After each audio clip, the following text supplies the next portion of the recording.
Hello everyone, welcome to week 3, and in this week we will be talking about bone.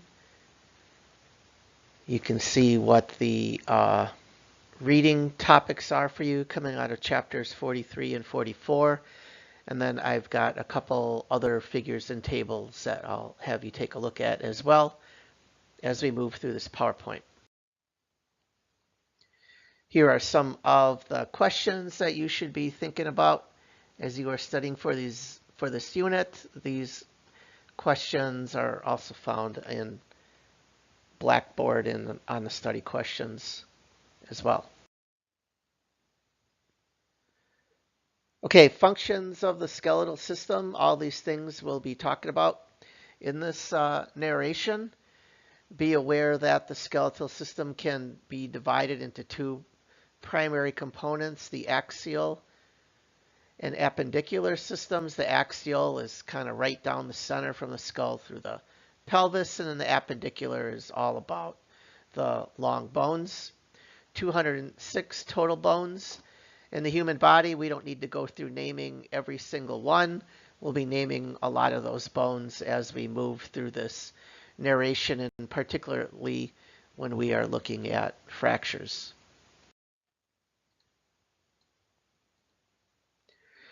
So what is bone? Bone is actually connective tissue. Remember, back in embryology, connective tissue derives from one of the three primary tissue types, the one referred to as the mesoderm. Bone is cartilage, which has been mineralized with inorganic crystals. Calcium phosphate is the primary inorganic crystal of bone. But as you can see, calcium, magnesium, zinc, a number of other electrolytes are in that inorganic matrix. That inorganic matrix gives the bone compression strength, makes the bone hard. We can also refer to that inorganic matrix as hydroxyapatite. Bone is also pliable, giving it tensile strength. So in addition to the inorganic matrix, we have an organic cartilage base. There's a number of different types of cartilage that we have in the body. Hyaline cartilage, elastic cartilage, fibrocartilage, and each of these different types of cartilage make up different tissues of the body. So not all cartilage is the same, but bone is the only cartilage which has been mineralized with these inorganic crystals. Osteoid is kind of like as we're building bone, we first build a component referred to as the osteoid, and that osteoid is what's going to become mineralized, and it is the job of cells referred to as osteoblasts to develop that osteoid and mineralize that osteoid, and you'll see more about that as we move on here. When we talk about bone, there's actually two types of bone. There's compact bone, also referred to as cortical bone. That is the very dense portion of the bone, and it typically forms the outer shell or the cortex of bone. And then the inner bone is usually referred to as trabecular bone. A couple other names for it is spongy or calcaneus. This is the inner region of the bone. And in some of that bone, there will be a cavity referred to as the medullary cavity. And in the medullary cavity is where we find the bone marrow.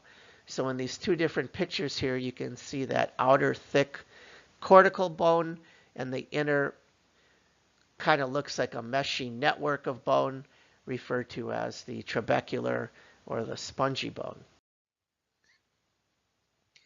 In both compact or cortical bone or trabecular spongy bone, we have cells which are living in what we refer to as lacunae. These cells are called the osteocytes, and these are the mature bone cells. These osteocytes live in these lacunae, and think of these lacunae as small little cavities within the bone, and inside that cavity is the osteocyte. And these osteocytes communicate with each other. So these lacunae are all over the bone, osteocytes within the bone, and then each of these osteocytes send out arms, if you will, dendrites, that communicate with each other, and this is the way that they're able to pass nutrients with each other. So unlike epithelial cells, where the cells are all kind of compact, one on top of the other, these osteocytes in bone are very much separated, but they are able to touch each other, if you will, and communicate. Now, if you take a look at this X-ray of the knee, so you can see the femur on top, the kneecap, the patella, then you can see the tibia and the fibula, tibia being the larger of the two. You can see the outer cortex. The cortical bone looks a little bit more dense, a little bit more white, and then the inner areas of that bone looks a little more gray, little less dense. That's the trabecular or the spongy bone. And you can see the same thing in the X-ray of the pelvis.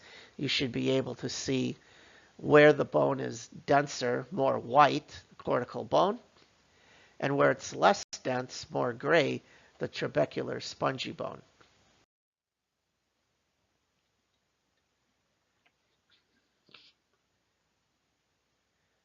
Where two bones come together and articulate, that is a joint. The joint is lined by synovial fluid or synovial cartilage, and the type of cells lining the joint, these synovial cells, are different than the osteoblast cells, which are making bone. There's a little bit about that you can see on figure 4310.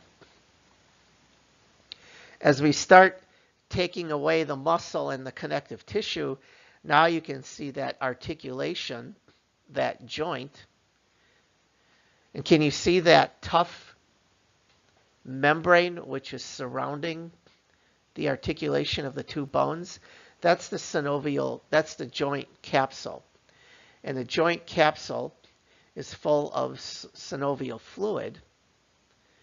And where these two bones come together, the lining is done by synovial cartilage, and that synovial cartilage is different than the cartilage which is being used to lay down the osteoid, which is eventually going to become bone. So we're going to talk a lot about the articular surface of bone. The articular surface of bone is actually where two or more bones are coming together and forming the joint. So what we're looking at here is the elbow joint, where the humerus on top is articulating with the radius, the bone that you see to the left side, and with the ulna, the bone that you see on the right side. And again, pay attention how that entire joint is encapsulated by a joint capsule, and then that capsule is going to be full of synovial fluid. If you were all going to go be physical therapists, then we'd have to spend a lot of time talking about the different types of joints. All I'm going to say about that is there are 3 different types of joints. I'm not going to test you on that terminology, but be aware some joints are completely immobile.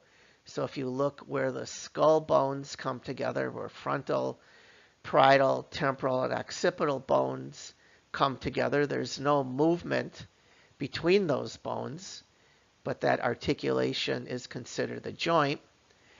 If you look at where ribs articulate with the sternum, there's very little bit of movement in there, but some. But then when you look at the major joints like the hip, elbow, and knee, there's a lot of movement in there. And that movement can be done a number of different ways, such as a ball and socket, a hinge pivot, a saddle. So again, we're not going to talk a whole lot about that. That's if you're doing orthopedics or anything where you're working with physical medicine, rehab, and physical therapy, you can get into more specifics of the mechanics of those joints, but be aware that we've got a number of different type of joints, some with very significant movement, highly mobile, and some of which have no movement at all. When we talk about long bones, I want you to be aware of some of the different terminology. So at the end of each long bone, where the bone is articulating with the joint, so if we're looking at the tibia here, and on the proximal end, we have it articulating with the knee, and on the distal end, we have it articulating with the ankle. The area of bone which is articulating with the joint is referred to as the epiphysis. Immediately below that is the metaphysis, and then the long shaft right in the middle is referred to as the diaphysis. And we're going to use those terms when we talk about fractures and describe fractures. So epiphysis, metaphysis, and diaphysis. So what is it that you can see on an X-ray? On an X-ray, you are able to see bone, soft tissue, articular surface of joints, and then you're also able to see growth plates. And we'll talk a little bit about these growth plates in children and young teenagers. You cannot specifically see cartilage. You cannot specifically see the joint capsule. But what you can see are the articular surface of the joints at the epiphysis. So this is an X-ray of an ankle. You can see the tibia on the left, the fibula on the right, and it's articulating with the bone of the foot called the talus. And everywhere where the talus is articulating with the tibia and the fibula is the articular surface. So that joint then is going to be covered in a joint capsule filled with synovial fluid, and synovial cartilage is going to line the articular surface of that bone. So the epiphysis is going to contain the articular surface. It will also contain the growth plate. And then when you get on the opposite end of the epiphysis, you have the metaphysis. And then as you get into the long shaft of the bone, you're back in the diaphysis again. If you look at the pediatric skeleton, you see a number of areas, a number of lines or open areas which are not calcified. These areas are found right below the epiphysis, and that is the growth plate. Another term for the growth plate is the physis. The growth plate is composed of cartilage, non-calcified cartilage, so that is why it looks radiolucent. That is why it looks black on the X-ray. This is the weakest area of the bone because it's just cartilage. There's no calcification in there. So children, infants, young teenagers, when they injure long bones, they often injure through the physis or through the growth plate. It is at the growth plate where bone is going to expand and elongate, so individuals continue to grow in height until those growth plates close. Girls tend to close growth plates a little bit earlier than boys, closing usually between 13 and 15 years of age, and boys closing usually between 16 and 19 years of age. But again, that can be highly variable, and in some instances that may even go out to 20 or 21 years, but very unlikely for those growth plates to still be open after 21 years, meaning that the individual is still able to grow in height. We'll look a little closer at what's going on in terms of the cell function at the growth plate in a minute or two here. Okay, so now we're looking at the knee, and you can see the femur on the top, the tibia and the fibula. And can you see the physis, or the growth plate, of both the femur and the tibia? This picture, the way it's taken, it's a little tougher to see the growth plate of the fibula. And you got to think of this growth plate as going all around the bone. You got to think in 3D. So that's why you see when you look at the femur growth plate, you kind of get this perception that there's more than just one straight line going through there. That's because that growth plate is going all circumferentially all around bone. Okay? And then when you look at the actual microscopic section of the growth plate, the area of bone, the area of calcified spongy trabecular bone, is stained kind of like a reddish pink. Or sorry, that's the bone marrow, that reddish pink. In that reddish pink area, you see more like a blue type stain. That's the calcified trabecular bone. And then as you move on top, see all those cells?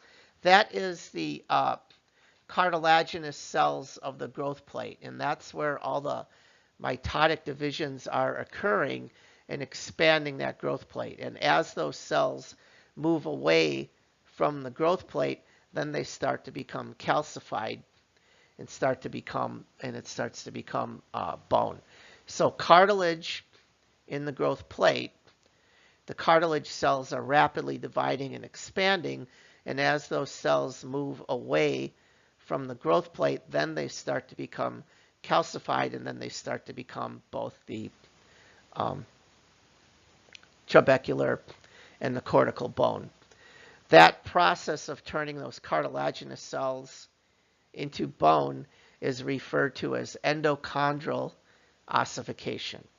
Endochondral ossification is very simply defined as new growth of bone from cartilaginous cells.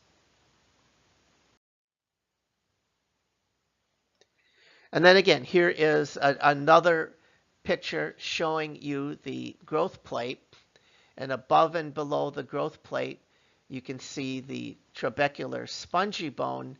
And then on the outer part of the bone is where you're going to have the more dense cortical bone. Okay? Now remember, growth plates do not line the joint. The growth plates are found below or above the joint. Articular synovial cartilage lines the articular surface of bone where the bones meet at the joint. The growth plate, that's a completely different type of cartilage. That cartilage is destined to become new bone. So if you look here, I've labeled for you the areas which is considered to be the spongy or the trabecular bone and the compact or the dense bone. And remember, in the spongy trabecular bone, that's where we're going to find bone marrow. So if you look at the areas of spongy bone, and it looks very heterogeneous, you see a lot of stuff going on in there. A lot of what you see going on in there, other than the bone itself, is actually bone marrow. The outer portions of bone is lined by a different type of cartilage, and that cartilage is referred to as the periosteum. That periosteum is very fibrous. It's also very vascular, and in that periosteum are also the sensory nerves. So look at that X-ray. See all those fractures in the forearm. You can see one fracture in the radius and two fractures in the ulna. One of the reasons that bone, why it's so painful to have these fractures, is when you fracture through the periosteum, you're damaging those sensory nerves. So the periosteum, the articular surface, and the growth plates, while those are all made of cartilaginous cells, those cartilaginous cells all vary. Bone can grow in width via growth of cartilaginous cells on the periosteum, right? So bone can grow lengthwise and bone can grow widthwise. Bone growing lengthwise is being done through the growth plates. Bone growing widthwise is being done through those cartilaginous cells, forming what's called an osteogenic layer at the periosteum.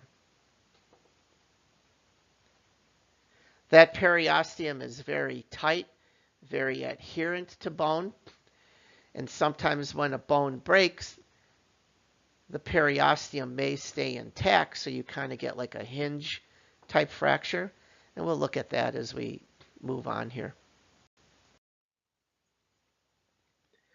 We talked about bone marrow inside of spongy bone or trabecular bone.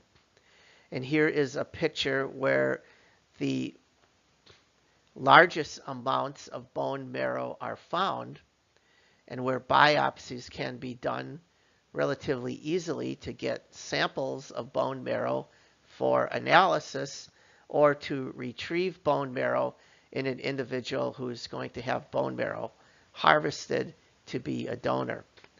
So look at that picture of the individual getting a bone marrow biopsy done in the pelvis at the ilium, the ilial wing of the pelvis, and you can see that that large trephination needle needs to go through skin.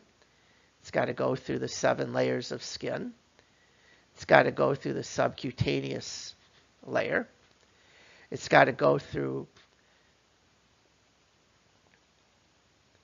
cartilaginous tissue or muscle, which may be above the bone. It's got to go through the periosteum. It's got to go through the dense cortical bone, and then it's got to break into the spongy bone. And there in the spongy bone, we have the bone marrow. So that trephination needle needs to go through a lot of different layers to get through the marrow. I'm sure a number of you have observed or assisted in bone marrow biopsy procedures. Now, when we look at the histology of bone marrow is going to contain all those immature precursor cells which are destined to become blood cells. And we are going to be looking at hematology and blood cells in a little more depth in week 5. So don't worry too much about the specifics of bone marrow right now. We'll get into that. Just be aware that that bone marrow, the site of blood cell growth and differentiation, is found in the cavities of the spongy bone. So look at that upper slide. You can see kind of like this long pink dense region. That's actually bone. So spongy bone is kind of laid down like a mesh, or what they refer to as spicules. And in between that mesh, in between those spicules, is the bone marrow. So this is kind of cool. You can see it both graphically, and you can see it both in terms of actual bone that's been shaved down. Look at the graph. Look at the cartoon first. You can see the outer dense cortical bone, and then you can see that spongy bone, like I said, kind of in a mesh network of spicules. Hollow regions between those spicules, that's where you find the bone marrow. That's where you find all those precursor cells for blood cells. And then move over to the actual bone, which has been shaved down, and you can see the outer dense cortical bone. You can see that inner meshy trabecular bone, and then within the cavities of that trabecular bone, you can see both red and yellow bone marrow, and we will get into the differences between red and yellow bone marrow as we move on, and certainly when we get into the hematology section. And then here you can see the bone marrow biopsy procedure. Again, think of all the different layers that needle has to trephinate through. As you are pulling out that bone marrow, you're also pulling out some of the spicules. You're also pulling out some of the spicules of that spongy trabecular bone.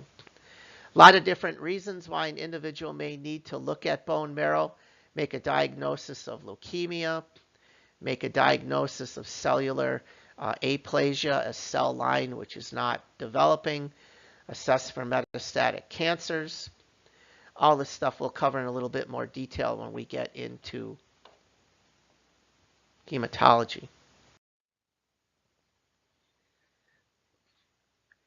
There are a couple different types of bone cells that I want you to be aware of. There are stem cells in bone. Those are the cells that are found in that hardly mitotic region of cartilage. Those stem cells become cartilaginous cells, and then they are destined to become those osteocytes or bone cells that are going to live in the mineralized matrix. Osteoblasts are the cells which are building the matrix and are calcifying the matrix. Osteocytes, again, living within the lacunae of bone. Those are mature cells. And then osteoclasts are involved in the active breakdown of bone, or what we call resorption of bone. So bone is constantly being built, and bone is constantly being resorbed or chewed apart. Osteoblasts are forming the new bone. Osteoclasts are chewing down bone, demineralizing bone, and releasing calcium, phosphate, and other electrolytes and inorganic medium into serum. We're going to look at these osteocytes in a minute or two. These are very big cells with many nuclei, and they have a number of enzymes which they're using to demineralize and chew down that bone. So blasts build and clasts chew. The osteoclast is chewing up, resorbing the bone. The osteoblast is building up, calcifying the bone. So here's a really nice high magnification picture of spongy bone. So that's the spicule. The ossified inorganic matrix stains pink. You can see the osteocyte living inside the lacunae of that spicule.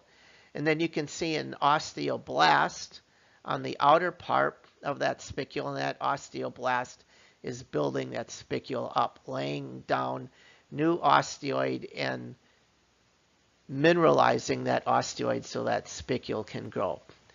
And all around we see more osteoblasts, but also what we're seeing in there is bone marrow. Okay? Here is another nice high resolution of spongy trabecular bone. So you can see those ossified or calcified spicules. You can see the osteocytes within the lacunae of those spicules. And then when you look on the outer part of the spicule, you see these really large cells where the arrows are that are multinucleated. Those are the osteoclasts. They are literally grabbing onto that spicule and chewing away at that spicule, resorbing the spicule and releasing that the contents of that inorganic matrix, all those electrolytes, particularly calcium and phosphate, and releasing that into systemic circulation. And then everything else that you see in there is bone marrow. And again, hold on, we'll cover bone marrow in a little bit more detail as we move on. That was a quick review of some anatomy and physiology of bone. As you can see, bone is very much alive with all those different cells doing all those different things in it. Now what we want to do is we want to move into the different pathologies of bone. Yeah, that looks like this hurts, huh? What do we have here? We have a fracture through the diaphysis of the femur on the left, and we have fractures through the diaphysis of the forearm, so through the diaphysis of the radius and ulna. The fracture's in the forearm. It's the diaphysis of the radius and the ulna. So can you see that? On the femur, you've got the pelvis and the hip joint up top, and you got the knee joint at the bottom. On the arm x-ray, it's just kind of reversed, where you have the elbow at the bottom and the hand and wrist at the top. Remember, the long shaft in the middle of the bone, we refer to that as the diaphysis. So these fractures are going through the diaphysis. So let's talk about fractures for a minute. Describing bone fractures, you want to be able to do this. When you look at a fracture, you want to be able to tell where the fracture is. You want to be able to determine if the fracture is open versus closed, and that's all dependent on whether or not the skin is broken or intact over the fracture line. It's open if the skin is broken, closed if the skin is completely intact. You want to describe whether or not there's any deformity. Deformity meaning visible on the extremity as the arm turned or leg turned a certain way. Whether or not there's displacement, whether or not there's angulation, whether or not there's mobility, whether or not there's intact sensation. But the most important thing that you want to describe in a fracture, particularly an extremity fracture, is has there been any sign of vascular injury? So remember, as you are looking at an extremity, blood vessels and nerves are running down that extremity, running down into the extremity with these bones, and some of these highly displaced fractures can injure those vessels and can injure those nerves, leading to both vascular injury or neurologic injury. And it's extremely important to describe that when you're talking about an individual with an extremity fracture. So let's look at these two different patients here. These are both fractures that are occurring in the forearm. You can see the elbow at the bottom, the hand and the wrist at the top. Let's go to the one on the right. Those fractures are through the diaphysis of the radius and ulna. You can see that they are kind of angulated, but they're not completely separated, or what we would call displaced. If you look on the left, we've got fractures through the radius and ulna again, but now you can see that the fracture segments are completely displaced, right? One's not on top of the other, as you see on the right side. And that's a little bit closer to the end of the bone, to the distal end of the bone. So I would say that those fractures are closer to the metaphysis than they are in the diaphysis. And in each of these, how do you know that this is a pediatric patient? How do you know that these x-rays were taken from pediatric patients? Because you can see growth plates at each end of the radius and ulna, right? And neither of these fractures involve those growth plates, right? Both of these fractures are not involving the growth plates. I hope you can see that. All right, some terms that we can use in describing fractures. If it's straight through the bone at a 90-degree angle, we can say it's transverse. If it is coming through bone at an angle, then we would say it's oblique. And if the bone has been shattered into more than one piece, we can say it's comminuted. So we got a forearm fractures at the top. We have a transverse fracture through the radius, which is not displaced. We have an oblique fracture through the ulna, which is partially displaced. You can see what I mean by being partially displaced. And I would say it's probably somewhere between 50 to 20, 25 to 50% displaced. They're fairly straight, so neither are angulated. And then look at the fracture in the femur. So you can see the hip joint. And then you can see that this fracture is kind of just below the metaphysis. It's kind of in the distal diaphysis is another way of thinking of it. It's comminuted. It's more in one place. It's 100% displaced, right? Those two segments are not communicating with each other. And it's angulated, right?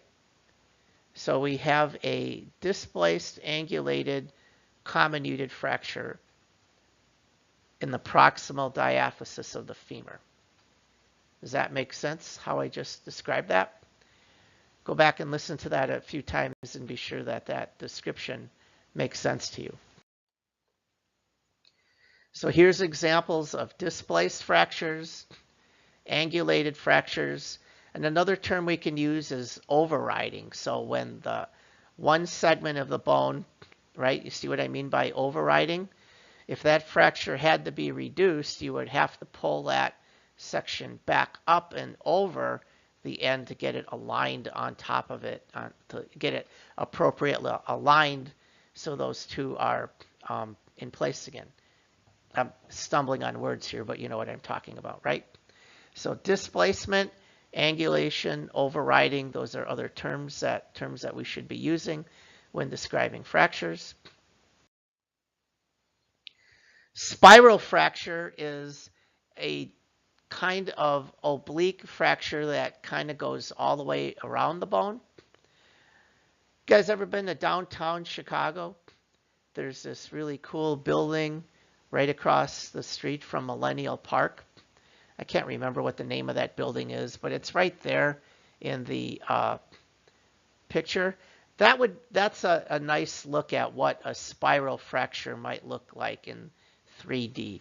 Okay, now take that image and come over to the X-ray, and what we're looking at is we're looking at a spiral fracture in the tibia.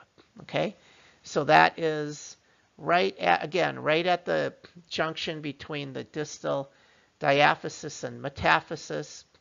Does not involve the growth plate, does not involve the joint, but you can see that it is a spiral fracture. Kind of look at that fracture line and imagine going all the way around that bone in 3D. Does that make sense? Spiral fractures are often due to some kind of twisting motion on the bone. Somebody grabbed the bone and twisted it. Somebody planted their foot and twisted it. Think of an athlete running and then suddenly stopping and trying to change direction.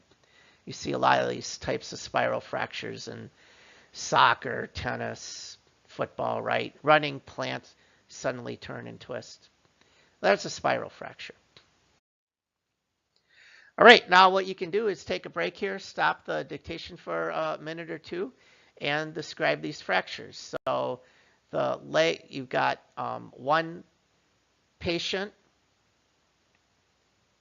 which we're looking at a anterior posterior and then a lateral view of that fracture. And then we got another patient who's got a fracture in the humerus on the right side. So go ahead and describe those using the terminology that we just went through. And then describe these fractures. Which bones are affected? These are both fractures that are down at the wrist, so in the distal forearm. One thing that I want you to see is look at this fracture on the left and see how some areas of that bone look more black, looks a little less calcified. That's osteoporosis, so we're going to be talking about that as we move on here. So describe that fracture and then come over and you got a little bit more healthy bone on the right side. Describe that fracture. Is that fracture, which of these two fractures is the elderly patient? Which of these two fractures is the pediatric patient?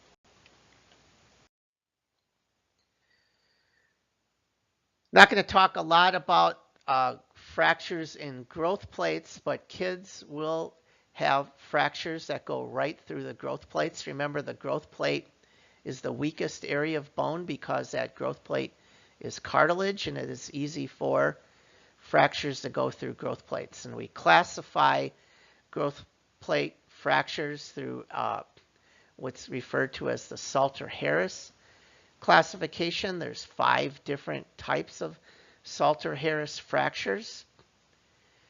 Right now, I would be happy with you recognizing a fracture in a growth plate, not necessarily knowing all 5 different classifications. So I'm not going to test you on any of the 5 different classifications, but I do want you to be aware that fractures that go through the growth plate need to be fixed appropriately, or there can be a lot of long-term deformity and a lot of long-term discrepancy in length if that growth plate is not aligned properly and the fracture not stabilized properly. But take a look at all these different pictures, and you can see, hopefully you can see all those fractures, how they involve the growth plate. Therefore, that would be referred to as a Salter-Harris fracture.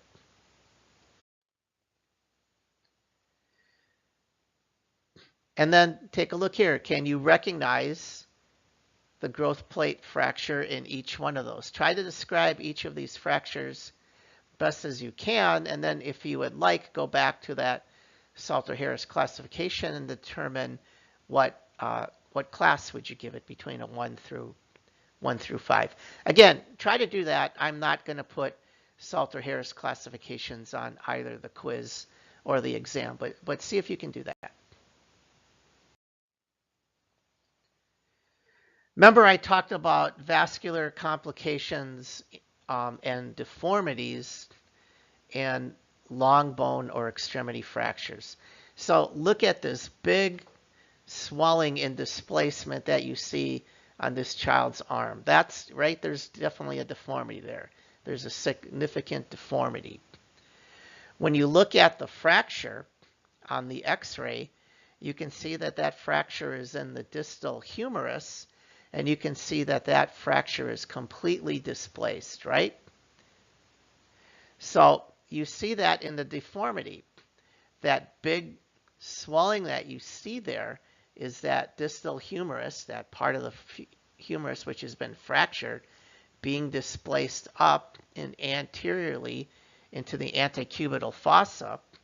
And then when that bone fractures like that, remember there's blood. There's a lot of blood supply in the trabecular bone, in the spongy bone. There's a lot of blood supply in the periosteum. That's being damaged. So in addition to the fracture, there's going to be a big hematoma there, right? There's going to be all this collection of blood in the site of the fracture. So the displacement of the fracture and that big hematoma can then impinge on critical arteries in that region.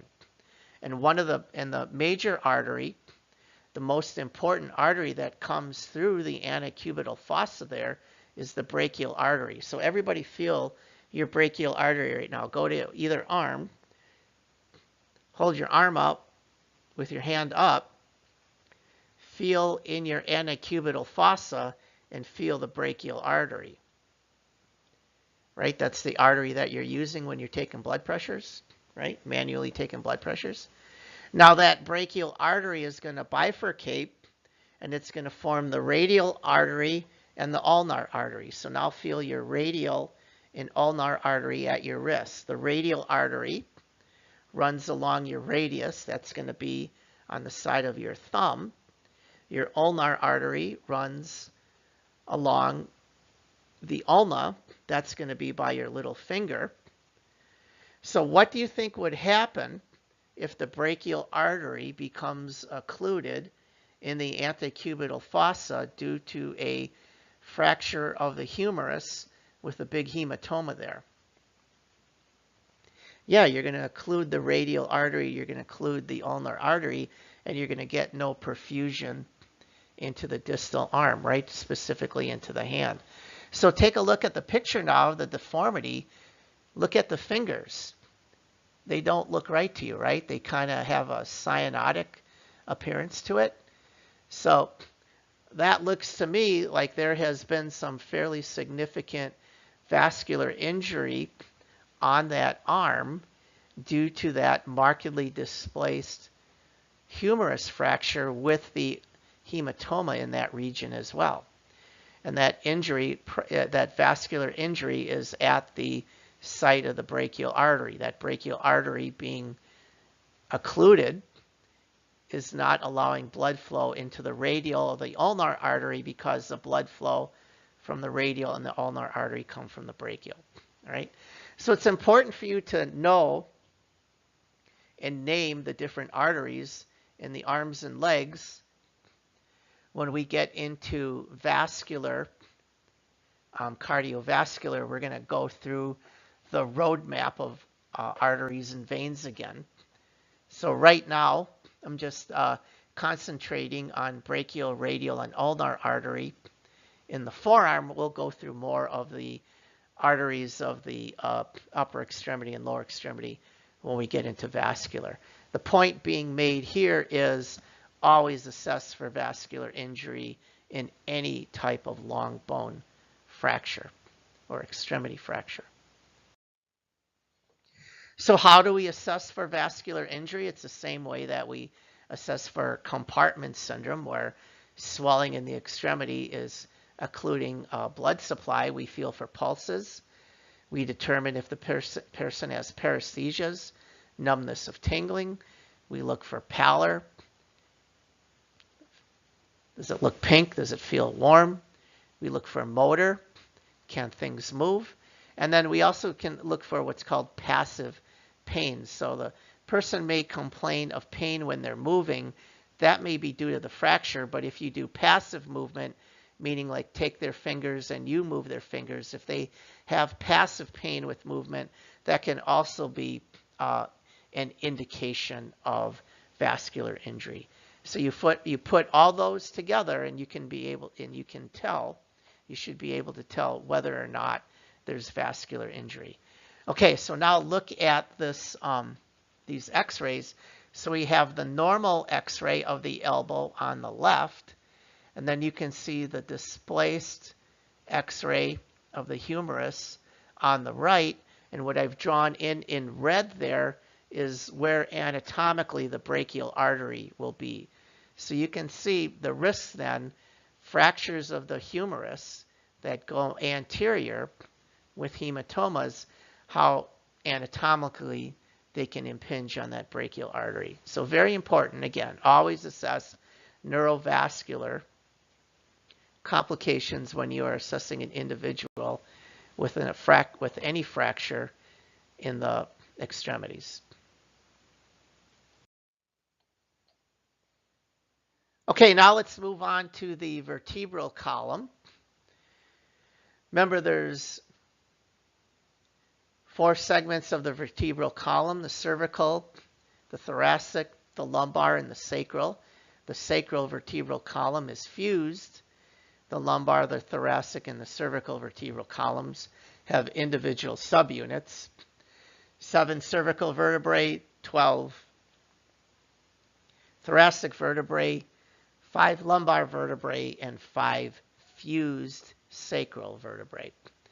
If you look at the vertebral column anterior to posterior, so you're standing in front of the person and looking through them anterior to posterior, the vertebral column looks perfectly straight. There should be no curvatures. If you stand to the side of the individual and look laterally, you can see the vertebral column does have some normal anatomic curvatures to it.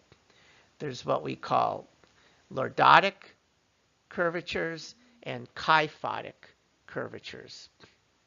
So normal curvatures in the vertebral column, when you're looking laterally, there should be no curvature in the vertebral column when you look anterior to posterior. Okay, a curvature that goes left to right, sideways, when you're looking at the vertebral column straight on, anterior, posterior, posterior, anterior, That's called scoliosis. That is abnormal. Scoliosis is always pathologic. So in these photos here, green is what the vertebral column should look like. Red is the abnormality, all right? So you can see the scoliotic curve, always abnormal.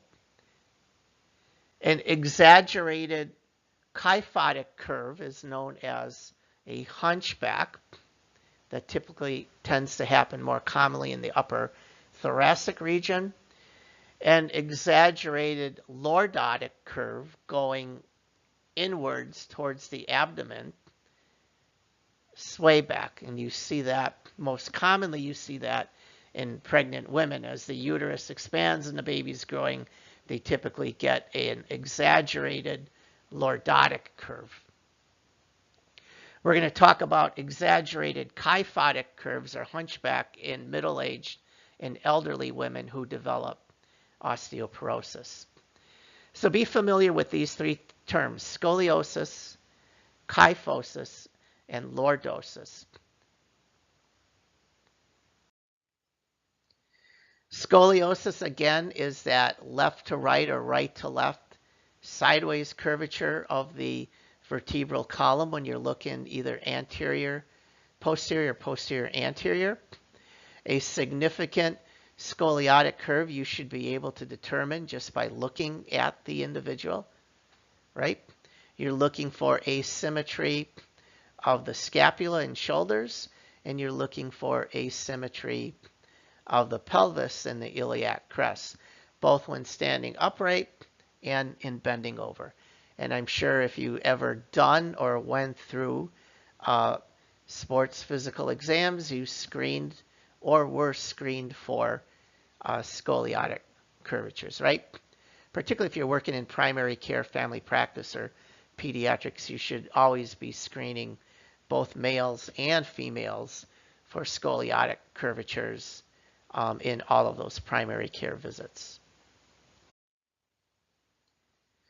A lot of different ways to treat scoliotic curves to try to align that patient to as straight as you can get. I'm not going to get into all the different braces and alignments that can be done. Certainly in very severe scoliosis, surgeries can be done to place rods along and within the vertebral column to maintain it from, at least maintain it from worsening, if not able to actually straighten it. Scoliosis can happen due to congenital anomalies. A lot of different genetic mutations can lead to scoliotic curvatures. Scoliotic curvatures are disorders, are complications of a number of neuromuscular disorders, such as Duchenne's muscular dystrophy and other muscular disorders that we will cover in the neurology section. They can be due to spasticity and immobility, which you might see in individuals who suffer from cerebral palsy. They can certainly be due to trauma of the vertebral column, and as we'll see with osteoporosis and other degenerative diseases of bones, that can also cause different types of abnormal curvatures of the vertebral column. So important for you to understand what the curvatures are, what are the different ways that you can screen for scoliotic curvatures by examining a patient in a physical exam, and what are some of the etiologies of these curvatures. I'm not too worried at all about talking through the different types of bracing systems and surgeries that are done, because that's kind of out of my wheelhouse. I'm not a orthopedic doc or a physical medicine doc, so I can't speak to that with any certainty.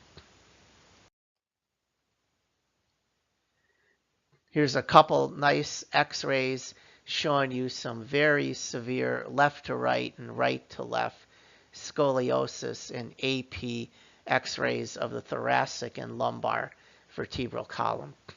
And as you look at that, what I would like you to think about are, what do you think might be some long-term complications of individuals who have uncorrected scoliosis? It should be fairly apparent to think about the different things that can occur long-term to individuals who don't have significant scoliotic curves corrected or at least stabilized. And when you talk about that, be sure that you also consider what might be the pulmonary consequences of an individual who has a very significant thoracic scoliosis. Two patients here, one side normal, the other side abnormal, which is the abnormal side here. Hopefully you say the right side. And what we're going to be looking at now is osteoporosis of bone.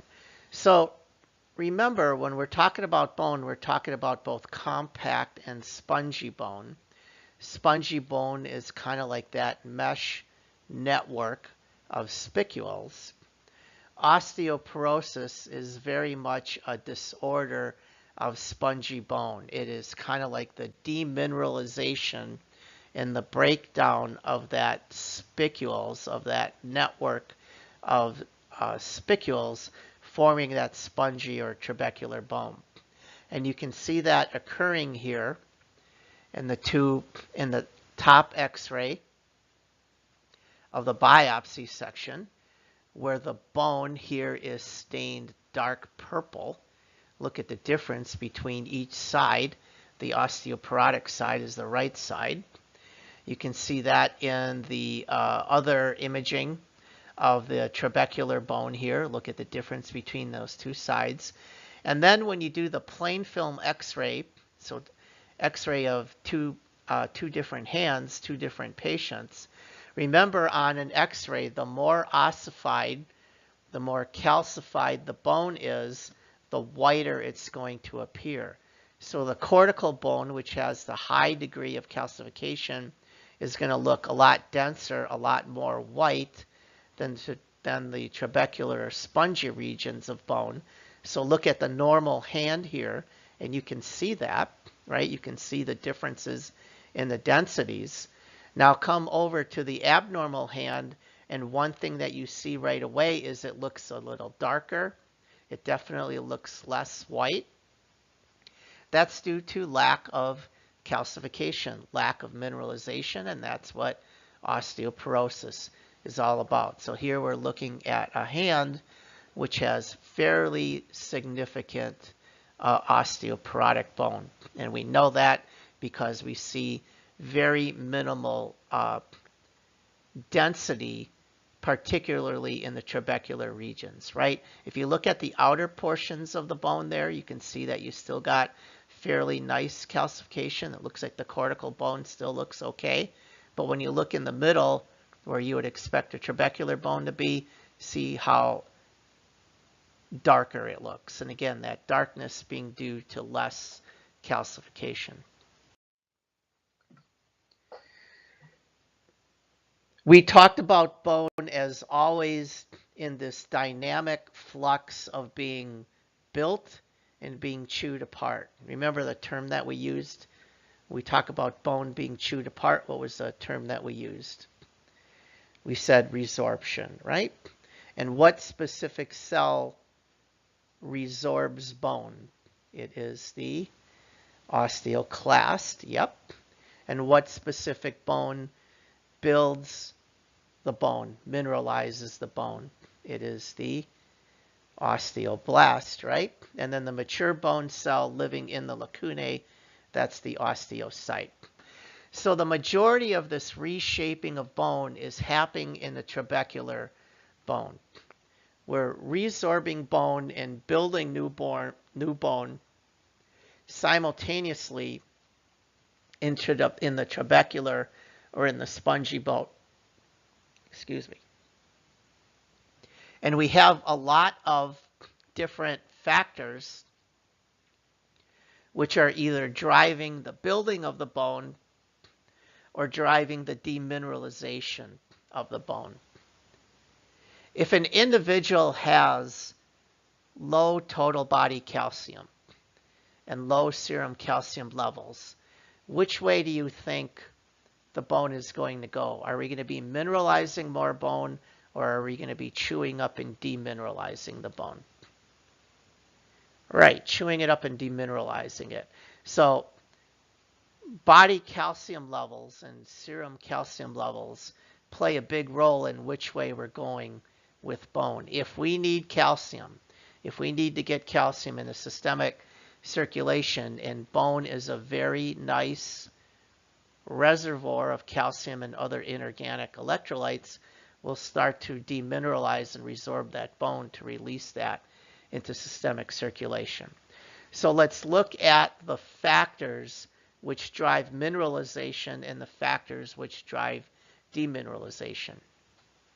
Two types of hormones drive the demineralization of bone. Calcitonin, a hormone which comes from the thyroid gland, and parathyroid hormone, a hormone which comes from the parathyroid gland. And we're going to talk about thyroid gland when we get into endocrinology. Calcitonin and parathyroid hormone have effects to activate these osteoclasts and demineralize bone. And release of calcitonin and parathyroid occurs in states of low serum calcium or low body calcium. Estrogen and vitamin D, two other hormones, drive the demineralization of bone. Vitamin D we obtain, well, think about what are the different ways that we obtain vitamin D. We not only obtain vitamin D in a diet, but how else do we get vitamin D? Sunlight, right? Yeah, sunlight. We're going to talk, we'll get into that. We're going to talk more about vitamin D as we move forward. But we'll see that sunlight allows us to synthesize our own vitamin D. Vitamin D is necessary to help our GI tract absorb calcium, magnesium, phosphate, and zinc, minerals which are going to be needed to mineralize bone. And then estrogen hormone, is stimulatory to the osteoblast, getting those blasts to build more of the osteoid matrix and then mineralize that matrix. So here's a question for you. Do men need estrogens? Yeah, we do. So men make estrogens and women make androgens or testosterone. So we get more in, when we get into endocrinology, we're going to talk more about that.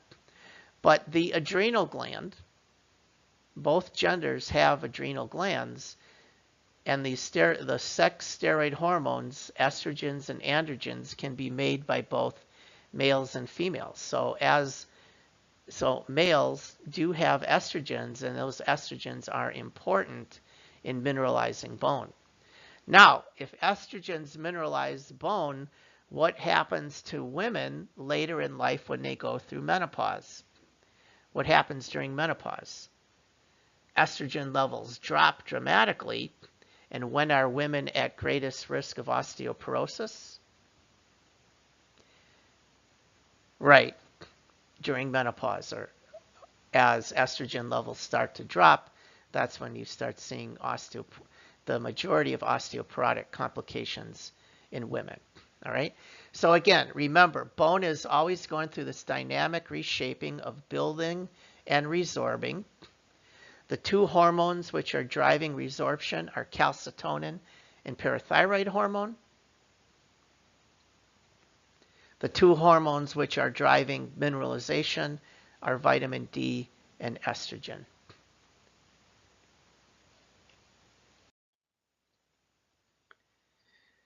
This is just a little slide showing you that interaction between calcitonin and parathyroid hormone.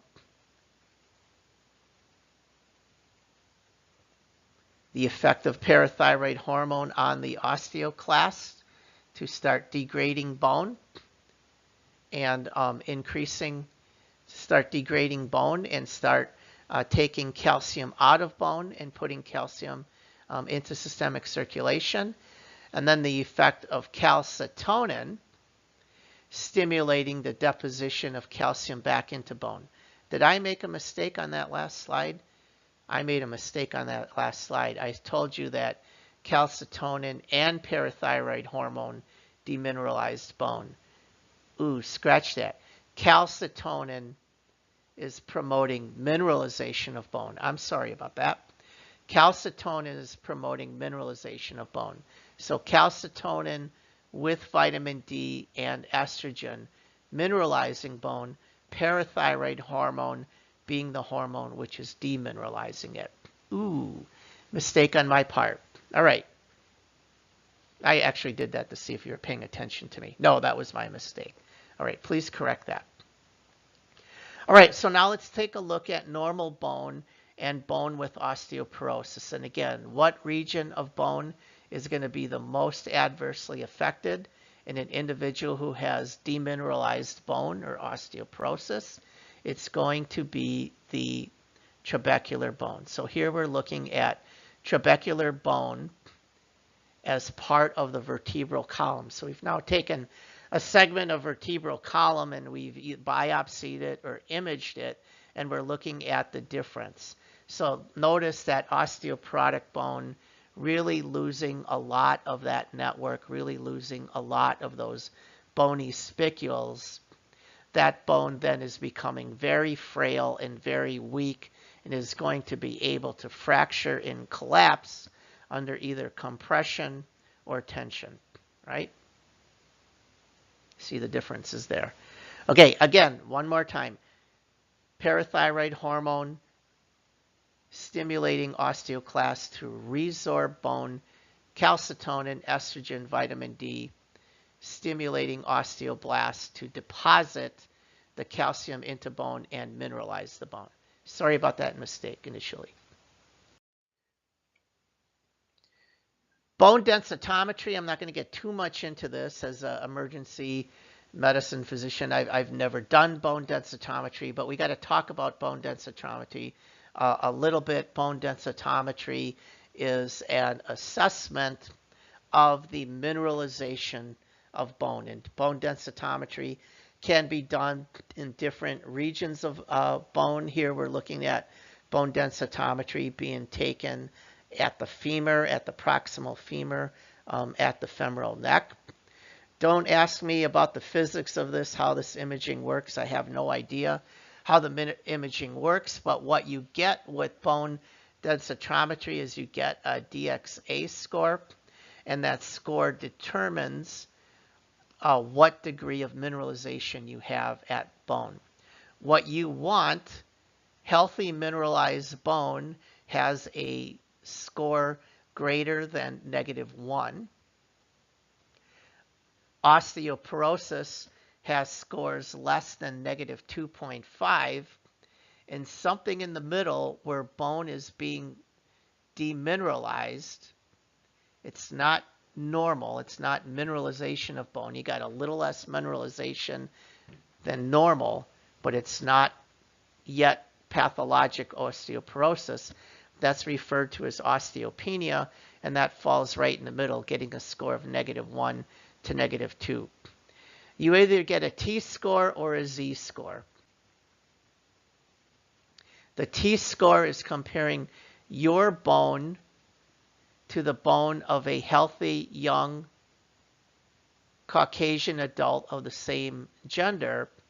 The Z-score is comparing your bone to the mean for a matched aged, gender, and ethnicity population. Okay, so you can get T or Z scores out of bone densitometry, but they still use that -1, -1 to -2.5, and -2.5. You want your bone densitometry between 0 and -1. If it is less than -2, you've got osteoporotic bones and you've got significant pathology. All right, you've all seen this commercial. The elderly woman falls and she says, "I've fallen and I can't get up." And people think, oh, the elderly woman fell, and when she fell, she fractured her hip. Well, in actuality, what happens most of the time is the hip fractures when standing upright or walking or moving, and then when the hip fractures, the individual falls. Why does the hip fracture? Well, the hip fractures typically at the femoral neck. So you take a middle-aged or elderly woman with osteoporotic bones, a weak femoral neck then fractures under her weight. So eventually, that femoral neck is giving away. The more and more that bone gets osteoporotic, the more and more that femoral neck is being collapsed, developing microfractures in that weakened area of trabecular bone, and then eventually it gives way, it cracks, and it causes the individual to fall. So this is a fairly common fracture of middle-aged and elderly women with bad osteoporosis as they fracture the femoral neck. And you can see the arrows in each of these films here of the pelvis showing you the femoral neck. You should be able to see the compression on the side. Look at the side which is abnormal by the arrow versus the normal side, the opposite side, and you can see that osteoporosis within the neck. You can see that black, less dense calcified bone, and then you can see that compression in the femoral neck. This is often referred to as, grandma broke her hip. Well, in fact, what happened is the femoral neck broke, and then the breaking of the femoral neck caused grandma to fall. All right? So common fracture of osteoporosis is a femoral neck fracture. Osteoporotic bones can lead to fractures all along the vertebral column. The most common sites of fractures due to osteoporosis occur in the wrist, occur in the femoral neck, and occur in the vertebral column. Fractures which occur through weakened osteoporotic bones are often referred to as a fragility fracture. So if you look at all these bones here, again, you should be able to look at these bones and see, boy, that bone just looks very dark, right? It doesn't look as white or as calcified as healthy bones should look. And the more you look at x-rays and the more you compare healthy young x-rays to x-rays of individuals with osteoporotic bones, the easier it becomes for you to appreciate that. If I give you an x-ray with osteoporotic bones on a quiz or exam, it will be very obvious, such as the wrist x-ray in the upper left. That should look pretty obvious to do, seeing those very dark black regions, primarily in the trabecular areas where there's osteoporosis. And then again, you can see that oblique, mildly displaced fracture in the distal ulna in an individual with significant osteoporosis, right? You see a femoral neck fracture in the middle. You see a osteoporotic femoral neck and pelvis on the lower left, but no fracture there. And then look at the vertebral column. We're looking at the lumbar vertebrae. Is that the way that the vertebrae should look? No, right? Vertebrae should kind of look like nice square blocks. And when you look at these vertebrae, you see how they're kind of like getting pinched and kind of like falling in the middle. Those are compression fractures. And this individual not only has fairly severe osteoporosis, look how dark those bones look, right? Particularly in the trabecular region. But look at how that cortex, how those vertebral sections have kind of been smashed down. Those are what you're looking at is really severe osteoporosis with a number of compression fractures in the vertebral column. What's another really interesting thing that you can see on this X-ray? I think that's what we're looking at. Look in front of the vertebral column. I think we're looking at a very calcified dorsal aorta, calcified aorta. See all that weird calcification in front of the vertebral column? Yeah, there's a lot of pathology going on there. But for now, focus on the focus on the vertebral column and the osteoporotic fractures there. All right, thoracic kyphosis. You see this in elderly women with severe osteoporosis. So look at the normal spongy bone on the left, move to the right, and then you can see what spongy bone with osteoporosis looks like, and then move to the color accentuated x-ray, and you can see compression fractures in the vertebral column, and then you can see our elderly woman with that very exaggerated kyphotic curve in her upper thoracic vertebral column. That is due to that exaggerated kyphotic hump can be due to osteoporosis from fractures in the thoracic vertebral column. That's another common clinical finding of severe osteoporosis. Okay, so here's some important stuff, and you will definitely see this on the quiz and on the exam. What do you do, particularly as a female? What do you do to assure healthy bones and minimize your risk of osteoporosis?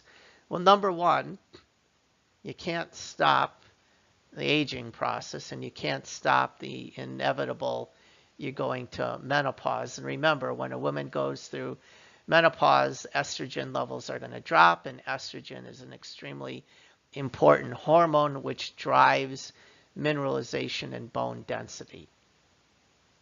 So we can do estrogen replacement. That's not a real good idea. Why is estrogen replacement after menopause not a really good idea? You probably know the answer to this. We haven't talked about this yet, but we will. It increases the woman's risk of what? Certain cancers, right? Estrogen-dependent cancers. So giving women estrogen after menopause, not that smart of an idea because we increase their risk of cancer. So we're not going to do that. We're going to talk about other ways that we can treat osteoporosis. But let's back up for a second and get back to how do we prevent it? Who's at risk? So the big at-risk people are postmenopausal women, Caucasian and Asian races and ethnicity greater than any other race, individuals who have poor diets, malnutrition, deficient in minerals, deficient in vitamin D, excessive consumption of alcohol and cigarettes, individuals who are immobile and sedentary, not doing weight-bearing exercise. If you want to mineralize bone and keep bone healthy, you need to be doing some type of weight-bearing exercise, and that includes walking. Walking is weight-bearing exercise. Individuals who have underlying rheumatoid arthritis, individuals who are chronically on glucocorticoid steroids, particularly if they're using that steroid to treat arthritis. Recently, we've seen new warnings coming from the FDA regarding proton pump inhibitor drugs like Prilosec, omeprazole, lansoprazole, drugs that are being used to treat acid disorders of the stomach.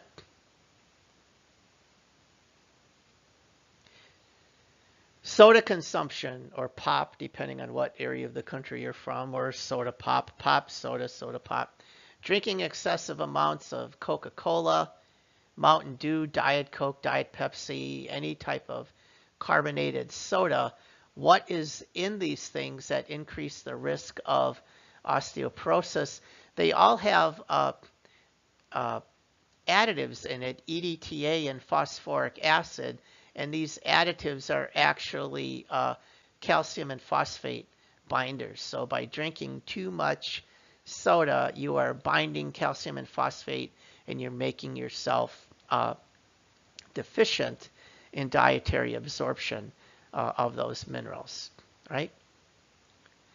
So think about elderly, and the elderly fall for a number of different reasons.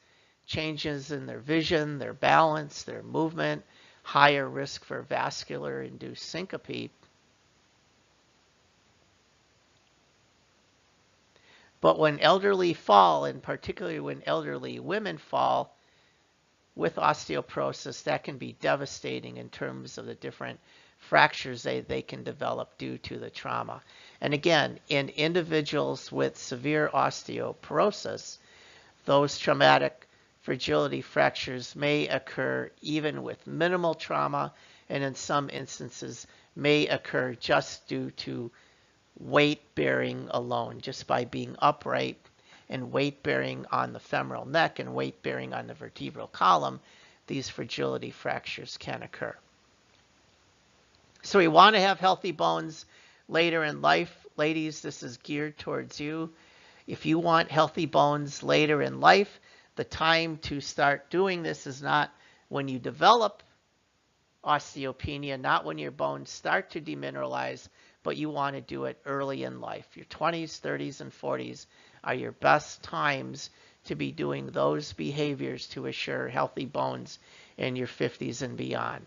So that means a good diet, a healthy diet, 1,200 milligrams of calcium per day in your diet, 800 units of vitamin D in your diet, so doing those calcium and vitamin D supplements, weight-bearing exercise, limit your intake of sodas, forget the cigarettes, if at all possible, minimize steroid exposure, get out in the sunlight. Another thing that is a risk for osteoporosis that I don't have on here, but right in your notes, is clinical depression. Individuals who have clinical depression who aren't being treated have an increased risk of osteoporosis as well. So a lot of risk factors, understand the risk factors, understand what can be done to minimize those risk factors. And if you're really interested in reading more in depth about osteoporosis, copy down that website and you can go to the National Osteoporosis Foundation. That's a very good website for getting more information on this disease.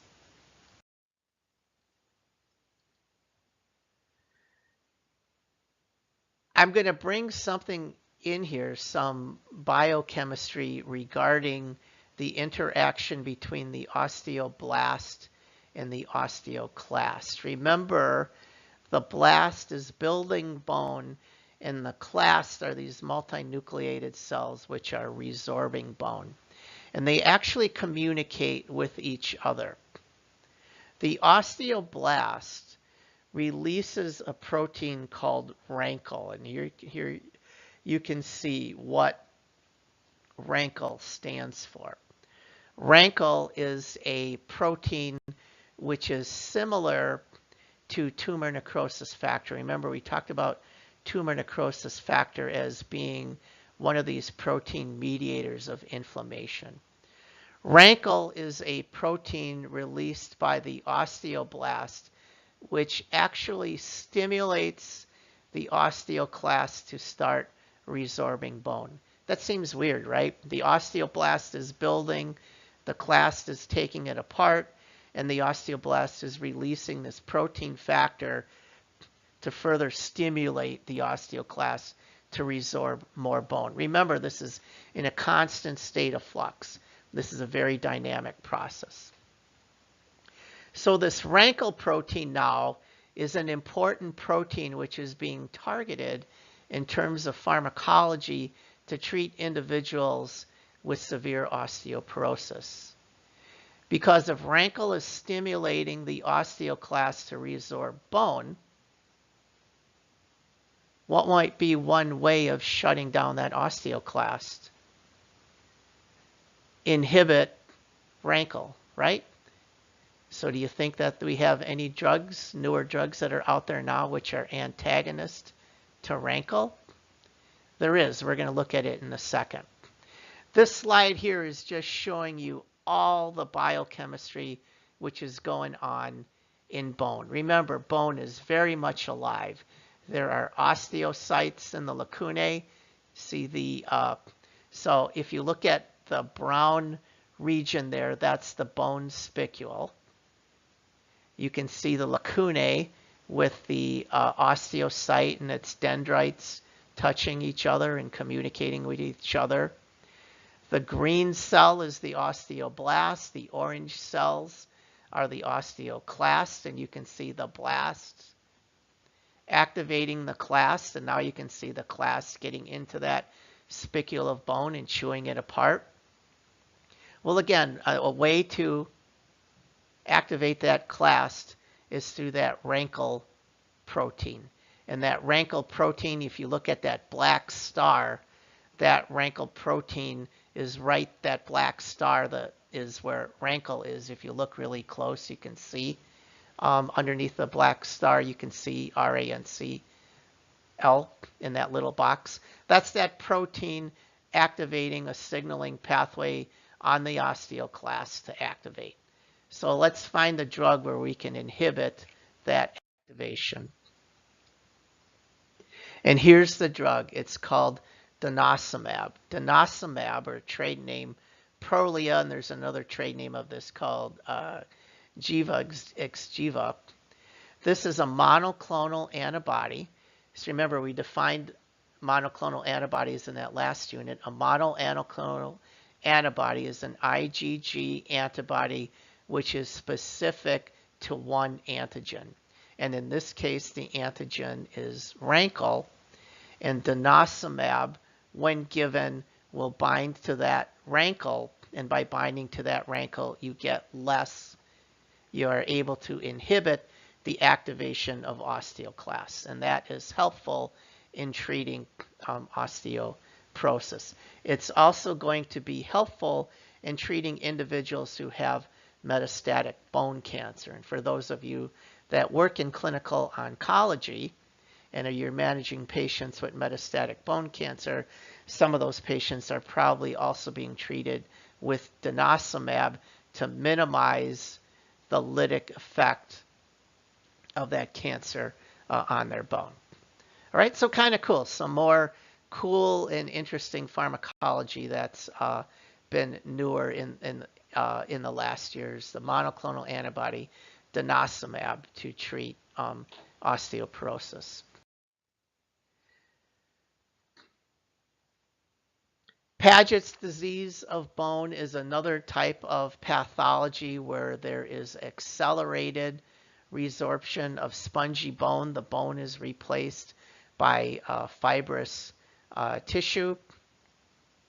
You kind of get areas of bone which are fibrotic and areas of bone which are excessively mineralized.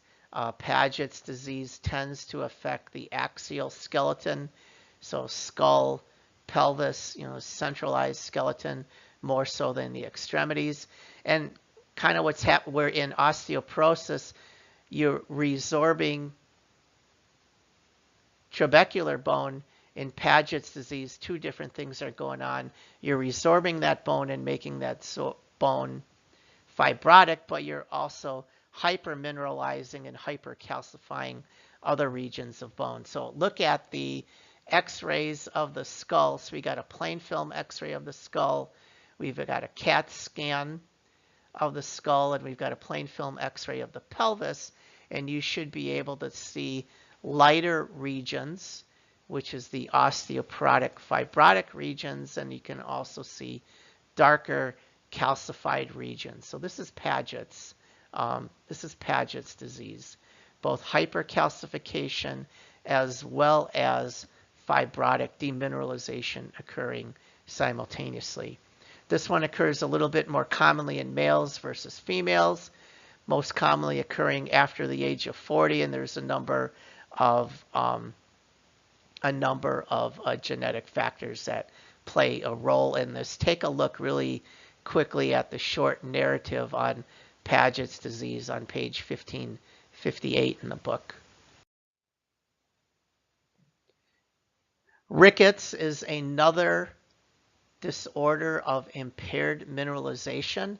This is something that we see more commonly occurred in children, particularly in children who are starved, who are malnourished, and they are significantly deficient in dietary calcium, phosphate, minerals, and vitamin D. Another type of patient that we can see develop rickets are individuals who either have kidney or liver disease. Vitamin D is activated by both the kidney and the liver. Individuals who have chronic renal disease, chronic kidney disease, chronic liver disease fail to activate vitamin D. Failing to activate vitamin D can lead to rickets. And individuals who are malnourished and deprived of sun exposure can also develop rickets. So here are some of the clinical findings of rickets. And again, impaired mineralization of bone, primarily due to a lack of vitamin D, can lead to this clinical disorder called rickets. And you can see all the different bony anomalies in the graphic, in the child, and then kind of in the older picture of kids with rickets.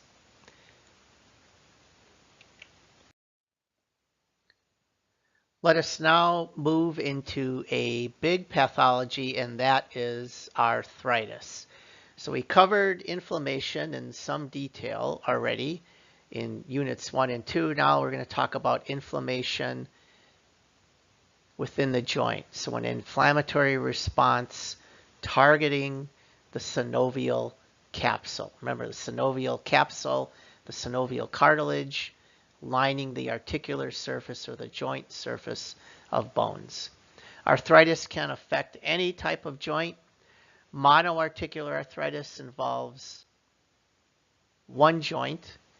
Pauci-articular arthritis involves 2 to 5 joints. Polyarticular arthritis involving more than 5 joints. Arthritis can be acute, arthritis can be chronic, or arthritis can be acute on chronic. So the individual has chronic arthritis. It can be in a state of dormancy, but then it acutely flares again. The hallmark clinical finding of arthritis is swelling due to an intra-articular effusion. What do I mean? Edema, free fluid in the joint, in the synovial capsule. To say that an individual has arthritis, there should be a joint effusion, fluid inside the synovial capsule. Arthritis can certainly be painful. It can be red. It can reduce mobility. It can be warm to the touch. Let's compare arthritis to arthralgia. Arthralgia refers to pain in a joint. Not all pain in a joint is due to arthritis. Okay? You could have a contusion in muscle or a contusion in bone around the joint. You could have some other type of traumatic event around the joint, a small little fracture. Arthritis is the actual inflammation. So if you have inflammation in the synovial capsule, then you can call it arthritis. A lot of people complain of joint pain, but they don't necessarily have arthritis. So be careful with that in the clinical world. An individual who begins to complain, an individual coming to you complaining of joint pain, differentiate it first. Is it arthritis versus arthralgia? Example, Janice, she's a full-time emergency department nurse practitioner. She is a runner. She's a 37-year-old female. She's having knee pain, and she's coming to see you because of her complaints of knee pain. Well, one of the first things that you want to determine is this really arthritis or is it arthralgia? And if it is arthralgia, what might be some other causes for her to be having pain in that knee? So a very detailed history and clinical exam can help you differentiate the difference between this actually occurring in the joint or pain that may be occurring due to some process which isn't particularly in the joint. Arthritis, what are we looking for? palpable pain in the joint line, particularly worse with activity, swelling in the joint, so careful palpation of the joint space. Is that effusion in the joint space itself? Redness of the joint, tenderness of the joint, limitation of movement of the joint, and then stiffness and that creaking crepitus. When you have all that stuff, particularly the effusion within the joint, then you're more likely to be able to make that diagnosis of arthritis. Pathology on the synovium itself. Remember, arthritis is inflammatory destruction of the synovial tissue. If her joint is hurting because she's got a lytic malignant lesion in her bone around the joint, there might be some inflammation around that lytic lesion, but that's not arthritis, right? You see what I'm meaning between the difference between arthritis and arthralgia? You definitely want to be able to make that clinical differentiation.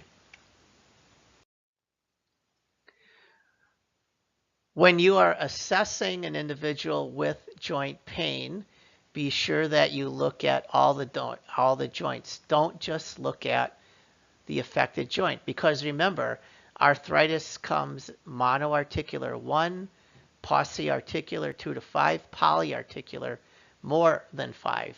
And the differential diagnosis between mono, pauci, and polyarticular arthritis can be very much different. So look at all the joints. And don't forget to look at these joints when you're assessing the patient. Look at the iliosacral joint, or the SI joint, the sacroiliac joint. Pain in the butt, right? Pain with rotation of the pelvis. Be sure to look at the acromioclavicular and the clavicular sternal joint, right? So collarbone, at each end of the collarbone, you've got a joint. So you've got a joint where the collarbone articulates centrally with the sternum, and then you got a joint laterally where the collarbone clavicle articulates with the scapula. That's the AC joint. Look at the TMJ joint, right? Temporal mandibular joint. Allows you to open and close your mouth, chew, talk. And then look at all the look at the sternoclavicular joint, and then palpate all the joints of the ribs coming back to the sternum as well. Because individuals with arthritis, individuals who have certain types of autoimmune and other systemic types of arthritis, may also have arthritic findings in these 5 joints. And if you miss that, you might be going down the wrong differential. Individual is complaining of pain in the wrist, and you're just focused on the wrist. You're not looking at all the other joints. You're not asking about pain and stiffness in the other joints. You're not looking for erythema, feeling for warmth, feeling for crepitus in the other joints. You may miss something, and that might take you down the wrong differential diagnostic pathway. So check them all out, and don't forget these 5 joints when you're doing your comprehensive physical exam. I show you x-rays of the SI, the AC, the TMJ, and the SC joint. I show you x-rays of those 4 joints. You can see the joint spaces fairly nicely on those x-rays as well. Okay, inflammation in the synovial capsule, we call that arthritis. We know that inflammation can occur anywhere in the body. The general classic findings of arthritis are swelling, redness, warmth, and tenderness. Remember, when we're talking about inflammation, we're increasing vascular supply, we're infiltrating with white blood cells, we're getting leaking of that increased blood supply, increased permeability, leading to edema of the tissue, and then we're also activating clotting and fibrosis and adhesions in capillary beds. Chronic long-term arthritis will eventually become fibrotic, right? So activating the clotting factors and activating the fibroblasts going to lead to long-term problems, particularly in the joint. Chronic fibrosis of the joint is going to lead to impaired mobility and deformities, right? Inflammation initially is a protective effect of the immune system against the foreign invader, right? We talked about that. But that inflammatory response can become exaggerated, leading to tissue destruction, and that inflammatory response can become persistent, leading to fibrosis and tissue destruction as well. It's the same thing in the joints, right? Acutely, we can see exaggerated inflammation in something like gout, where the individual is having an inflammatory response to uric acid crystals. Long term, we can see arthritis due to autoimmune destruction of the synovial cartilage, such as what we see with rheumatoid arthritis. So again, be aware, keep in mind the mechanisms of inflammation, what's going on at the tissue level with inflammation, how does acute inflammation differ from chronic inflammation, and always understand that inflammation can be directed against foreign invaders, but inflammation can also be generated against self-antigens, and particularly with individuals with chronic arthritis, that inflammatory response may be autoimmune, being directed against self-antigens, being directed against antigens on the synovial cartilage. There are a lot of different diagnoses of arthritis, and here's a number of them which I've listed. Now, I've done some color coding of this as well, and what I like to do with arthritis is find an individual who has arthritis, right? Individuals complaining of pain, do an exam and history, and say, yeah, this looks like this is really arthritis. And then rather than jumping right away to a diagnosis, I try to classify what type of arthritis do you have. Is this autoimmune? Is this infectious? Is this post-infectious? Is this due to trauma or overuse? Is this due to vascular? So vasculitis, inflammation, it might be due to inflammation of the blood vessel, and inflammation of the blood vessels is leading to the findings that we have in the joint. So I look at arthritis initially as, can I set it into one of these 6 primary categories? And then if I can set it into one of the 6 primary categories, then I kind of leave it to further testing to determine, is this rheumatoid arthritis versus lupus versus all these other things that are up here, Lyme's disease, etc. So let me try this with you. Let me see if this works for you. Step 1, differentiate it, arthritis versus arthralgia. If it's arthralgia and you don't think it's arthritis, then you got a lot of other things to think about. But let's say that you've decided it's arthritis. Now let's say you've decided it's arthritis. Let's try to categorize it into one of the primary categories. And then if we can get to one of the primary categories, then we're good. Then maybe with some further diagnoses and some specialized diagnostic testing, we can determine if it's gout versus rheumatoid, etc. Well, let's try this out. Let's go. Here they are again. Autoimmune arthritis due to antibody or T-cell mediated inflammatory response to self-antigens.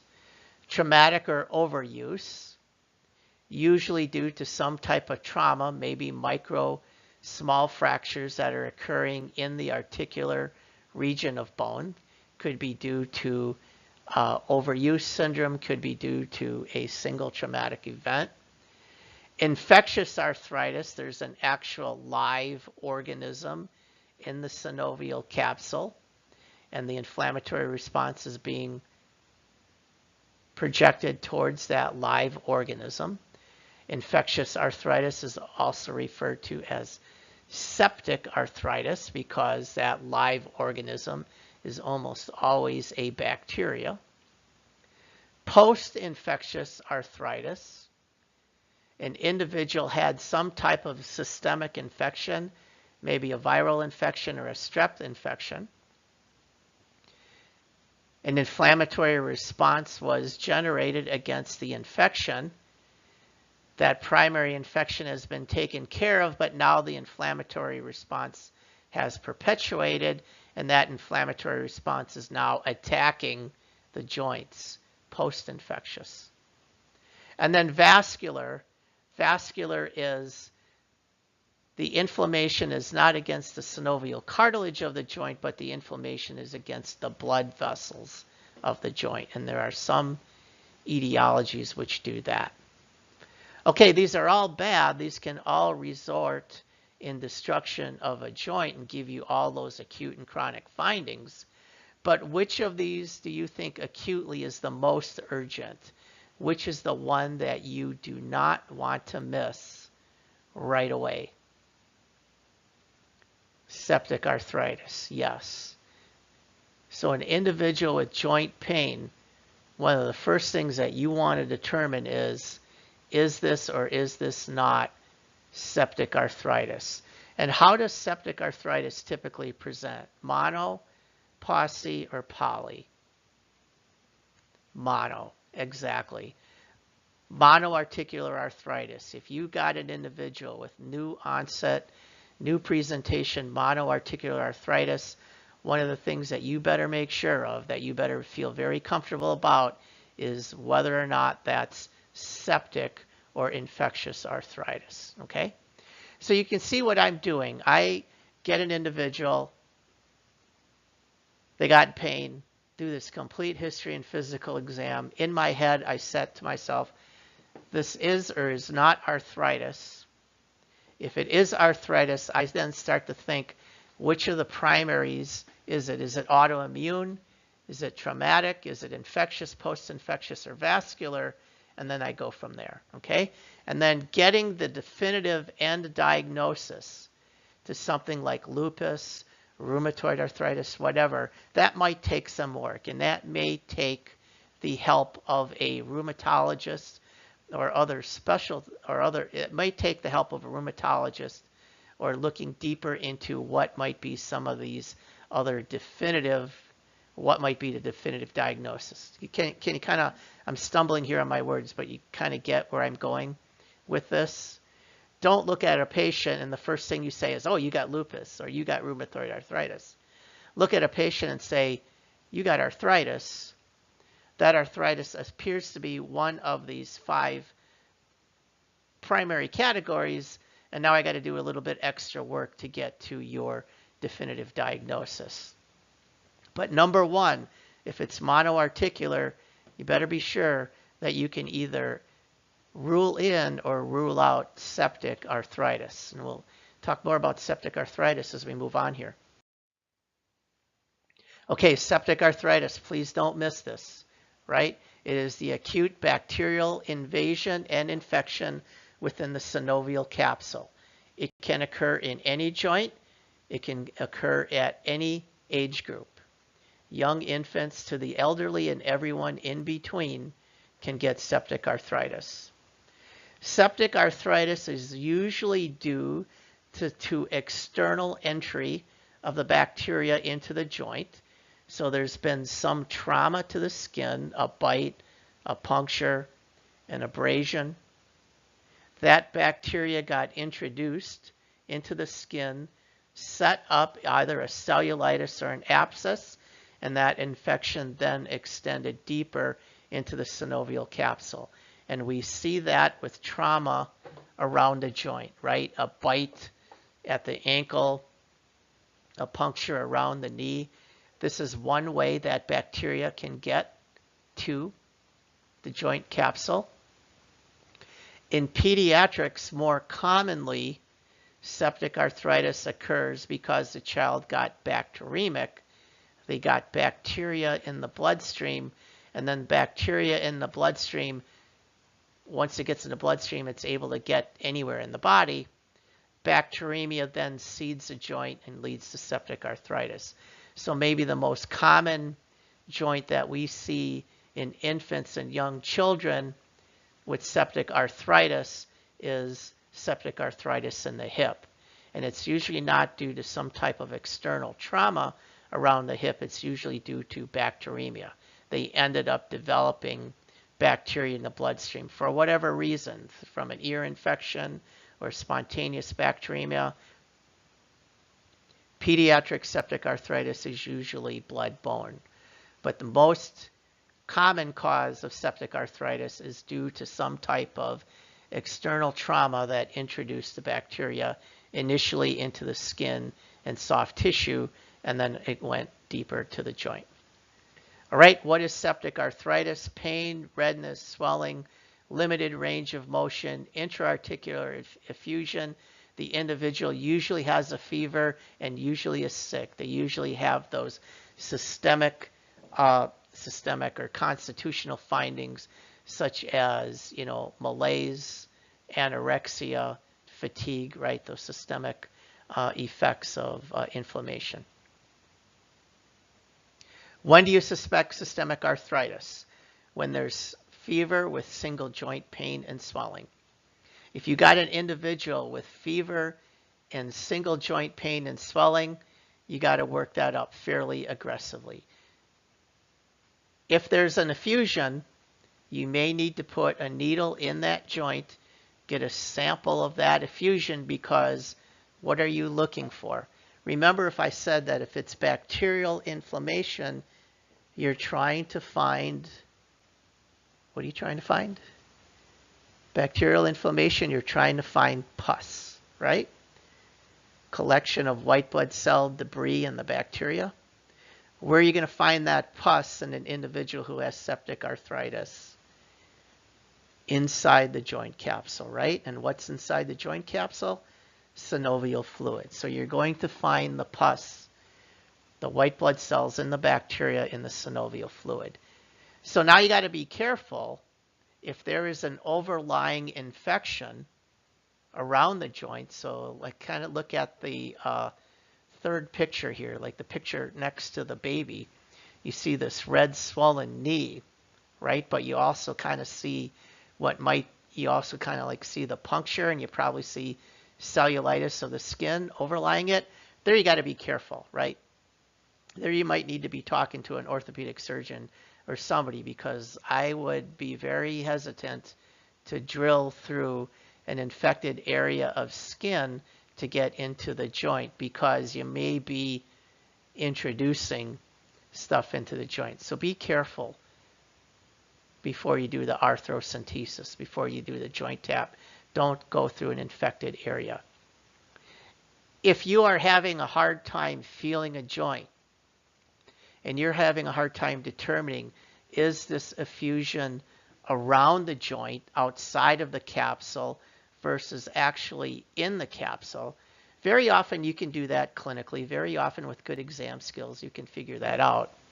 But if the effusion is small, or if it's really big and it's really hard to figure out, what imaging modality can you do that can help you out, be able to find that effusion fairly easily for you? An ultrasound. Yeah, ultrasounds of affected joints are extremely helpful in being able to localize where the effusion is. Is it in the joint or not? And then you can do ultrasound mediated arthrocentesis. So you can use the ultrasound to find the effusion, and then using the ultrasound, you can get your needle into the joint space easier and retrieve the fluid. Okay, once you got the fluid, you're going to do a microscopic exam of the fluid. And what are you going to look for? You're going to look for white blood cells, and you're going to look for bacteria, right? So you're going to do a cell count. You're going to ask the lab to do a cell count, and you're also going to ask the lab to do gram stain and culture to try to identify. All right, arthrocentesis, they're very fun to do. Please always do aseptic technique. Know what you're doing when you're doing this. Please be watch a couple of them, be instructed in a couple of them, and be sure that you're doing aseptic technique. The technique for each joint is different because obviously the anatomy of each joint is different. When you do arthrocentesis, so when you're working up single onset joint arthritis, particularly when there's a fever, if you are working up an individual with recurrent episodes of arthritis or unresponsive arthritis, you're trying to get closer to your definitive diagnosis. Sometimes if there's trauma in the capsule and you're trying to retrieve fluid or blood out so there's less pain in the joint. And sometimes you can tap a joint to inject drug into the joint. So individuals with chronic joint inflammation may intermittently get steroids or other drugs injected into the joint as a therapeutic treatment. So you got a couple of different reasons why you might be tapping someone's joint. The one that I want to focus on now is the arthrocentesis to rule out septic arthritis. Here's 4 tubes. One of these tubes is normal. One of these tubes has normal synovial fluid, which is the tube with the normal synovial fluid. It's the tube that is nice, white, and clear. So if you've seen synovial fluid, I imagine a number of you have, you know that that fluid is kind of like nice and white and crystal clear. And because that fluid provides the frictionless surface, if you were to touch that fluid, or if you were to touch that fluid, you see that that fluid is fairly viscous and stringy, right? I kind of liken it to Caro syrup, right? Clear Caro syrup. You guys know what I'm talking about? Caro syrup. Nice and clear and very viscous and sticky. Gives it that, allows to have that frictionless surface on the joint. If you bleed into a joint, that's called a hemarthrosis. Bleeding into the joint gives you a very red, bloody color. So that last test tube would be a hemarthrosis. If you have pus in the joint, a lot of white blood cells with bacteria, get a very purulent, thick type of synovial fluid that you might see in the 2 middle tubes there. You kind of, right? You've seen purulent urine before, right? You know what urine looks like in an individual who has a urinary tract infection, right? Rather than it looking nice and clear, it looks kind of dark and cloudy. Well, there you go. There's purulent synovial fluid, dark and cloudy. And then you've got like a colored, less turbid, less purulent, but a little cloudy. That's inflammatory synovial fluid. So you can have inflammation in the synovial fluid but not have an active infection. That might be something that you see in an autoimmune case, or that might be something that you see in a post-infectious case. But when you're tapping a joint and looking for a septic joint, you're looking for that foul, turbid, cloudy, dark synovial fluid, which under the microscope is going to be loaded with white blood cells, and ideally you should be able to recover the bacteria from it as well. All right, we diagnose arthritis by history and physical exam. We diagnose the cause of the arthritis by history and physical exam.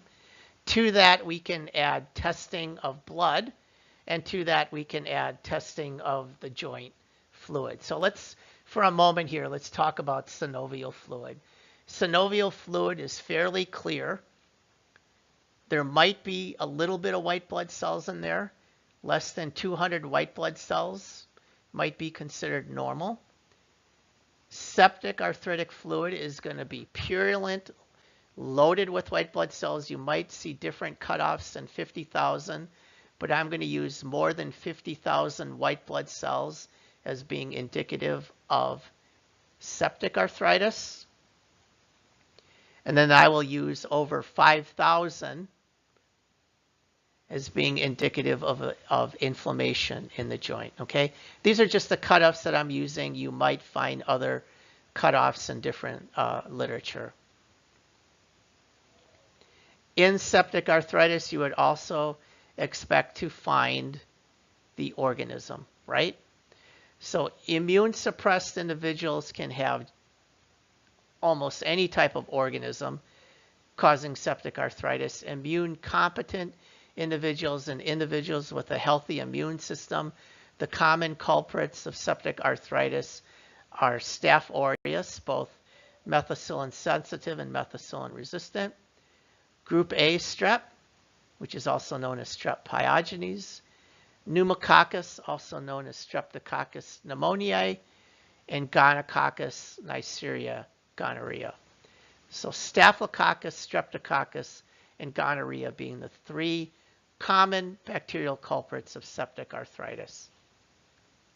Sometimes there's a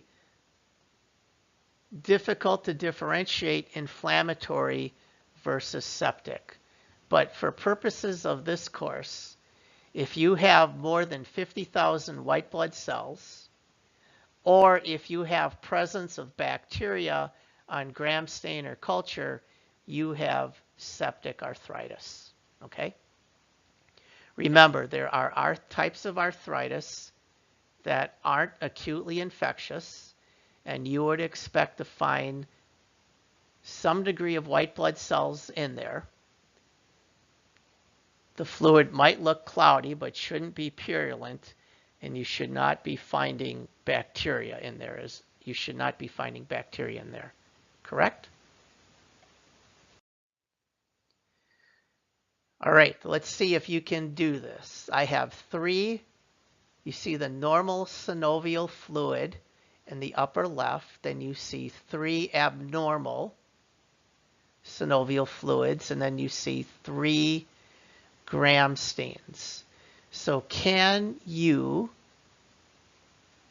put it all together? So number one, which would go with which letter, two would go with which letter, and three would go with which letter, and then which of that then is septic, which is hemorrhagic, and which is inflammatory. See if you can do that, okay?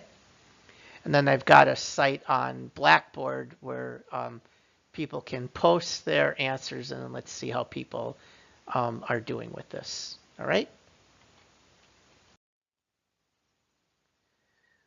4 specific types of arthritis that I would like you to know: osteoarthritis, rheumatoid arthritis, septic arthritis, and gout.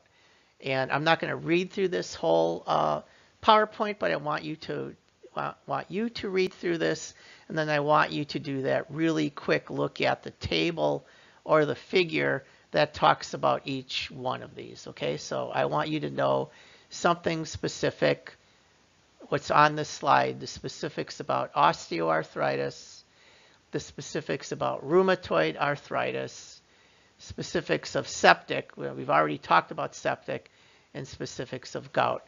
So osteoarthritis would be the traumatic overuse, rheumatoid arthritis would be our autoimmune, septic arthritis would be our acute infectious, and gout would be our non-infectious inflammatory, in this case due to the uric acid crystal, okay?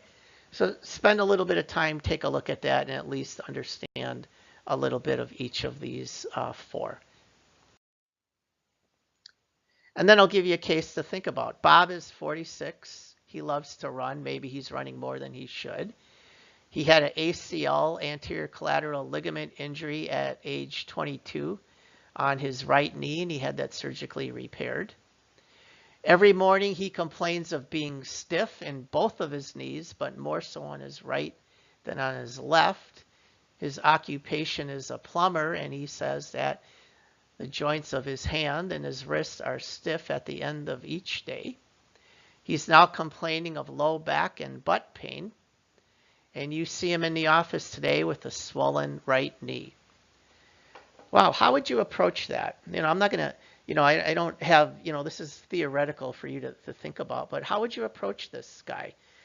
How would you determine, is this guy having arthritis versus arthralgia? Do you think that, what would you look for on his physical exam? What areas of his body would you be examining? How would you examine that? What are the questions what you ask him? Do you think this is all an acute process, or might this be an acute process occurring on something that's been there chronically for a while that just hasn't been picked up? Or do you think that all of a sudden now Bob has monoarticular arthritis and he has a septic knee? So think about that. Looking at what we've been talking about, you know, how might you approach this guy? And if you can come up with a good clinical history, physical exam, diagnostic using lab testing, maybe using ultrasound, see if you can arrive at how you might want to work up Bob and think about all the different things that big differential diagnosis that you may have to come up with on a case like this. Interesting stuff. A little bit of thought. You can work through this.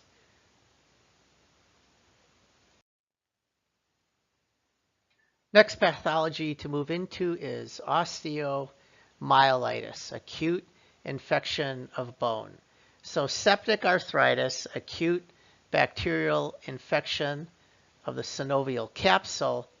Now osteomyelitis, acute bacterial infection of bone. And osteomyelitis and septic joint might be difficult to distinguish, particularly if we're looking at an infection which is in the area of bone, right? Imagine an individual with acute osteomyelitis in the proximal tibia. So the actual infection is in the tibia, but the infection is not in the knee itself. That individual may come in with a red hot swollen knee, but the infection is not in the capsule, it's actually in the bone of the tibia. Does that make sense? So look, right smack in the middle picture there, okay, in the cartoon, see where the pus is? The pus is in the proximal region of the bone close to the joint. So clinically, that individual may be coming in complaining of joint pain, right? And may come in with red swelling tenderness all around the joint, but the infection is actually in bone. So osteomyelitis, the infection is in bone. Very similar to acute arthritis, the common organisms are Staphylococcus, methicillin sensitive and methicillin resistant, Streptococcus, and gonorrhea. In immune suppressed individuals, then you can have even a wider array of organisms get in there. Like septic arthritis, a similar way to get to osteomyelitis is localized trauma that serves as the entry point. A bite, a puncture, and abrasion. Bacteria get through skin, through sub-Q, through soft tissue, connective tissue, find its way into bone, colonize, and then set up the infection in bone. Open fractures. Remember earlier in this presentation, we talked about open fractures. So if there is a fracture where the bone is so widely displaced that now it has ruptured skin, and now you have a communication from the external environment directly to the bone. Remember talking about skin and that physical protection barrier that all that keratin has. Disrupt that, expose the internal and external environment to bone, and now you've got a very easy way for bacteria to get to and colonize bone. Certain populations are going to have a hematogenous spread of the bacteria to bone. So we talked about kids. Septic arthritis in kids is usually due to bacteremia, blood-borne hematogenous spread of the bacteria. Can you think of an adult population who gets septic arthritis and osteomyelitis due to hematogenous spread of bacteria? Yeah, diabetic patients might be one of them. I'm thinking more IV drug abusers, right? Injecting dirty stuff into a vein, right? You're introducing bacteria. Sorry, not diabetic. I made a mistake. The IV drug abusers. Diabetic patients, as you will see in Unit 5, diabetic patients at great risk of osteomyelitis due to diabetic foot ulcers. And we'll cover that in some detail. We get in a unit on diabetes. Okay, osteomyelitis. Here you see some clinical pictures. Man, that looks nasty, right? You can see redness, swelling, pus, obvious skin trauma, right? Whenever you see that type of stuff, whenever you see nasty cellulitis, nasty abscess in the setting of skin trauma like that, you got to be thinking osteomyelitis. And certainly if it's in the region of a joint, you need to also be thinking septic arthritis. Cellulitis and abscesses can easily erode through the periosteum and extend that abscess into the bone and extend these tracts or these fistulas into bone, just as you see on the graphic right in the middle. Maybe the two most important, two best ways of making that definitive diagnosis of osteomyelitis is through an MRI and then eventually through a bone biopsy where you actually see the destruction of bone, see the pus in the bone, and able to recover the organism from bone. But the non-invasive test would be the MRI, and then the invasive would be the actual biopsy. So what do we see? We've looked at the histology of bone, right? We've looked at the histology particularly of spongy bone. We know what that looks like. So if we get a biopsy of an individual with osteomyelitis, what would we expect to see in that trabecular bone? We would expect, hopefully, to see the bacteria, right? That doesn't happen all the time, but sometimes you get lucky and you actually see the bacteria. So in this case here, can you see all those gram-positive cocci bacteria in there? You can see white blood cell infiltration. So again, depending on what magnification you're using, depending on what stain is being used, things are going to look a little bit different. Look at the lower left picture so you can see the spicule, right? You see the one healthy spicule there kind of towards the right. See the lacunae in the spicule. There's osteocytes in the spicule. But then look outside the spicule and what do you see? Bam! You see all that edema and you see all that infiltration with those purple white blood cells. Look on the upper right. Do you see any healthy spicule in there? You don't see any healthy spicule. You see kind of really ratty and destroyed. You know, it doesn't even look like spongy bone anymore. And then maybe better picture is on the lower right here where you see some spicule. See kind of like that dense pinker regions, that's healthy spicule. But then you can see in the other part, but you can see it's kind of like ratty and torn apart. You see all that, you see hemorrhage in there, you see white blood cell in there. Again, so we've gone through this again with looking what does destructive inflammation look like. So again, you've got bacteria and white blood cells, you've got destructive inflammation happening in trabecular bone. There you go. The histology of osteomyelitis. You take that biopsy, you try to recover the bacteria on the gram stain. You certainly try to recover the bacteria from the on a culture and sensitivity from the bone as well. Okay, osteomyelitis.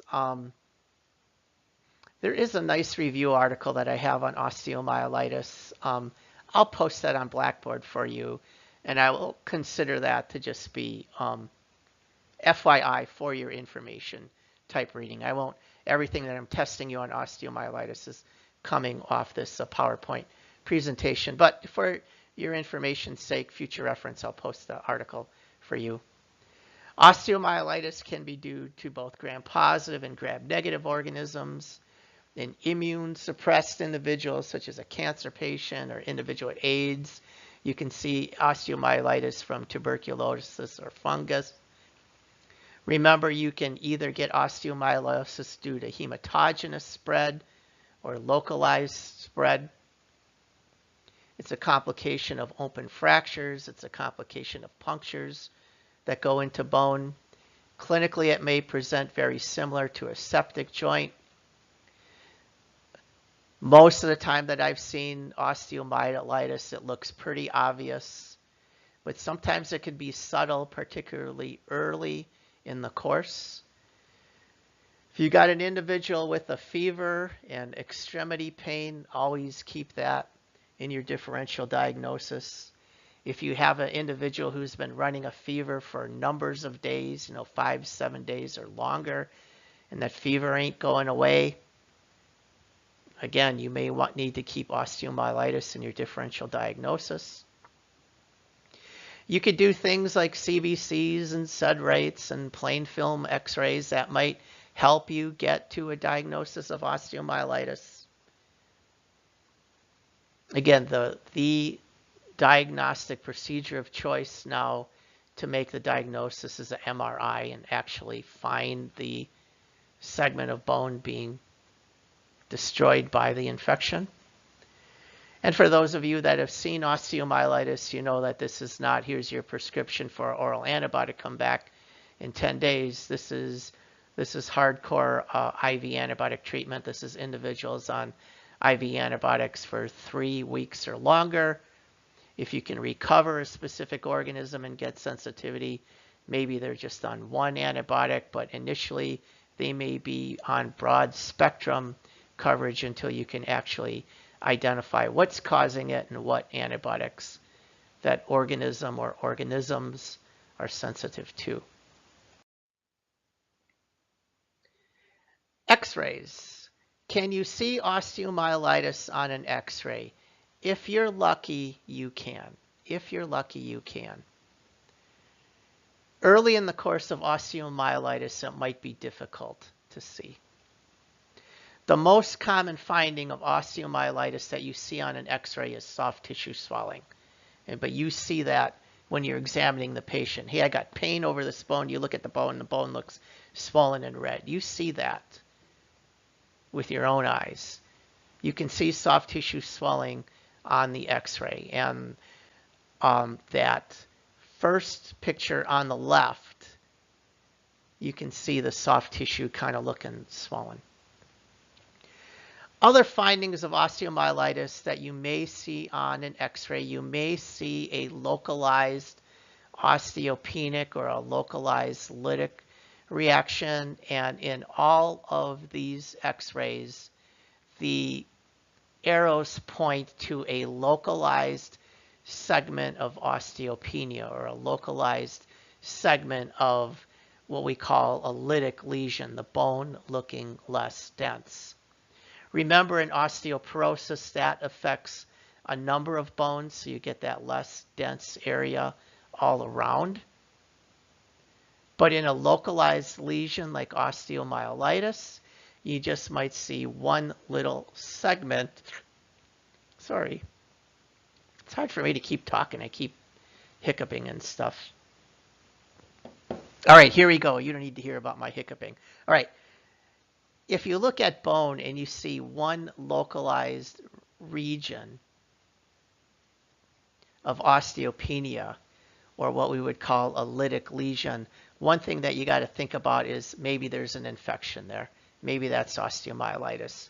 The other thing you got to think of is maybe there's a malignant tumor right there. It could be bone cancer. That's our next topic in a minute or two here. Okay? So osteomyelitis, can you see it on an X-ray? Possibly.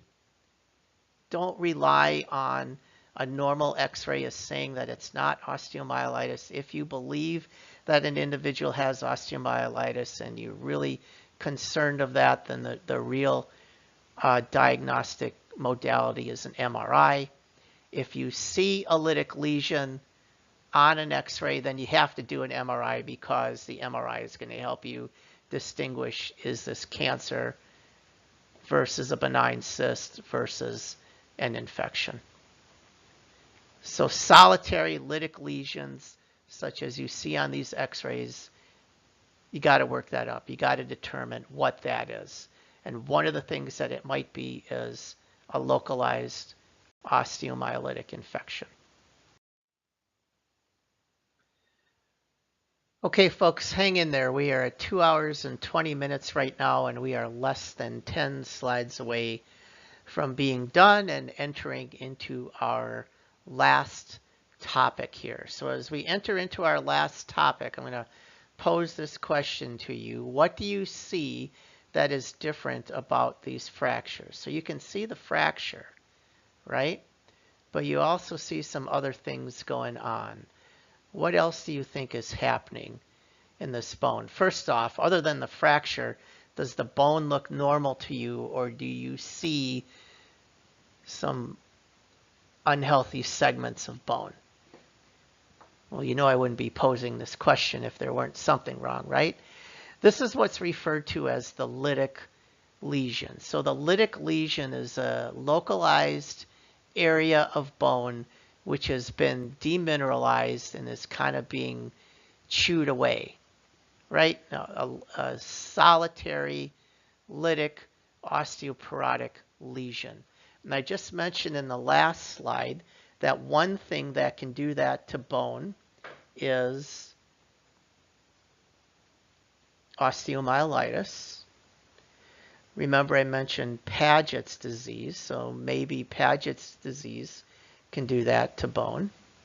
What other big thing can cause lytic lesions in bone? And I know that some of you do this because you deal with patients who have this all the time.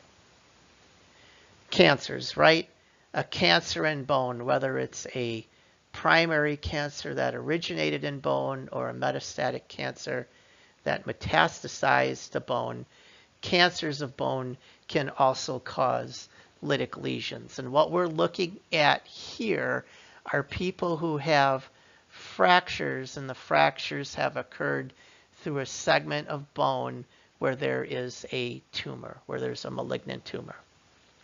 What do you think about the compression and the tensile strength of bone in an area where there's a tumor, whether it's primary or metastatic? Do you think that bone is better able to withstand tension and compression, or much weaker at it?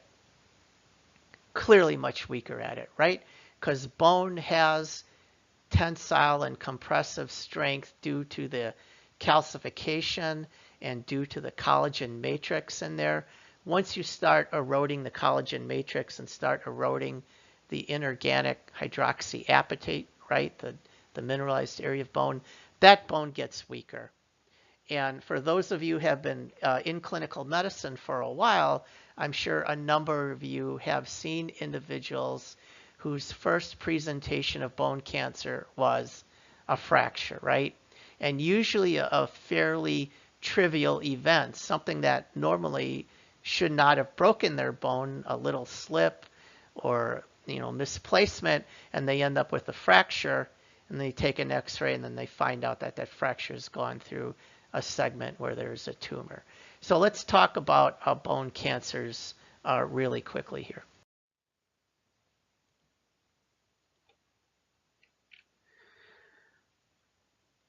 Remember, tumors can be both benign or malignant. I'm not going to talk too much about benign tumors of bone. I want to mention one benign tumor of bone called an osteochondroma. An osteochondroma is also known as a bone spur. It's a benign tumor of bone and cartilage. It's usually something that arises due to a complication of some type of chronic inflammation or some type of recurrent trauma happening up to a bone, maybe overuse syndrome or something like that. Maybe an individual had a small cortical linear fracture on bone and it's just been repeatedly traumatized. It gets inflamed, it calcifies. You get this little bone spur called an osteochondroma. It might be problematic in causing long-term pain or limitation of motion, but it's not cancer.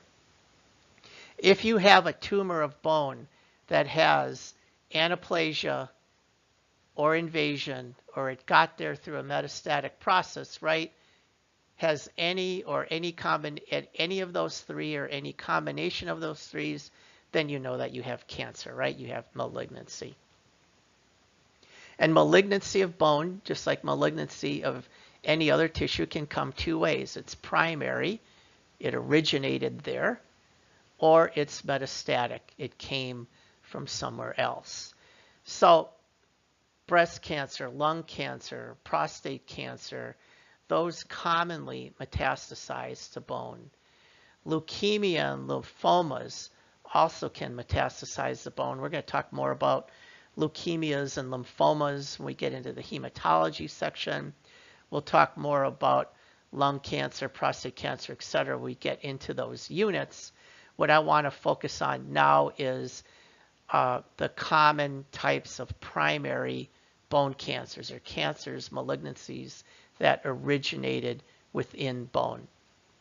One of them that I'm going to introduce real quickly here is osteosarcoma. Remember, I used this term osteosarcoma in Unit 1. Do you remember what sarcoma? Sarcoma delineates a cancer of connective tissue. Remember, bone is connective tissue, and osteo refers to bone. So osteosarcoma is a malignancy of bone. This particular type of cancer tends to most commonly affect long bone metaphysis. The origin of the osteosarcoma are those, what we call those stem cells, those osteoprogenitor cells that we find in the periosteum, those bones that are destined to become cartilage and then eventually bone. This is a very aggressive tumor that will invade deep into the matrix of bone. And this is a type of tumor that we primarily see occur in individuals under the age of 20. There are other types of primary bone cancers, and we'll look at a few of them really quickly here.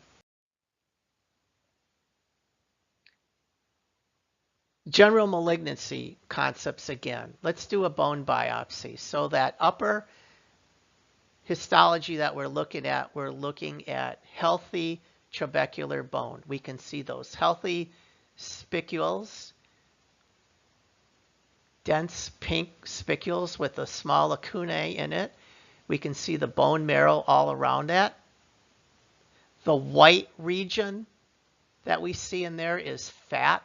That's kind of like yellow bone. There's yellow bone marrow that has fat in it. There's red bone marrow that has more of the red blood cell precursors in it. So in that bone biopsy, that looks like normal trabecular bone. The spicules, the red, and the fatty bone marrow. Now let's come down to the bigger two pictures on the bottom.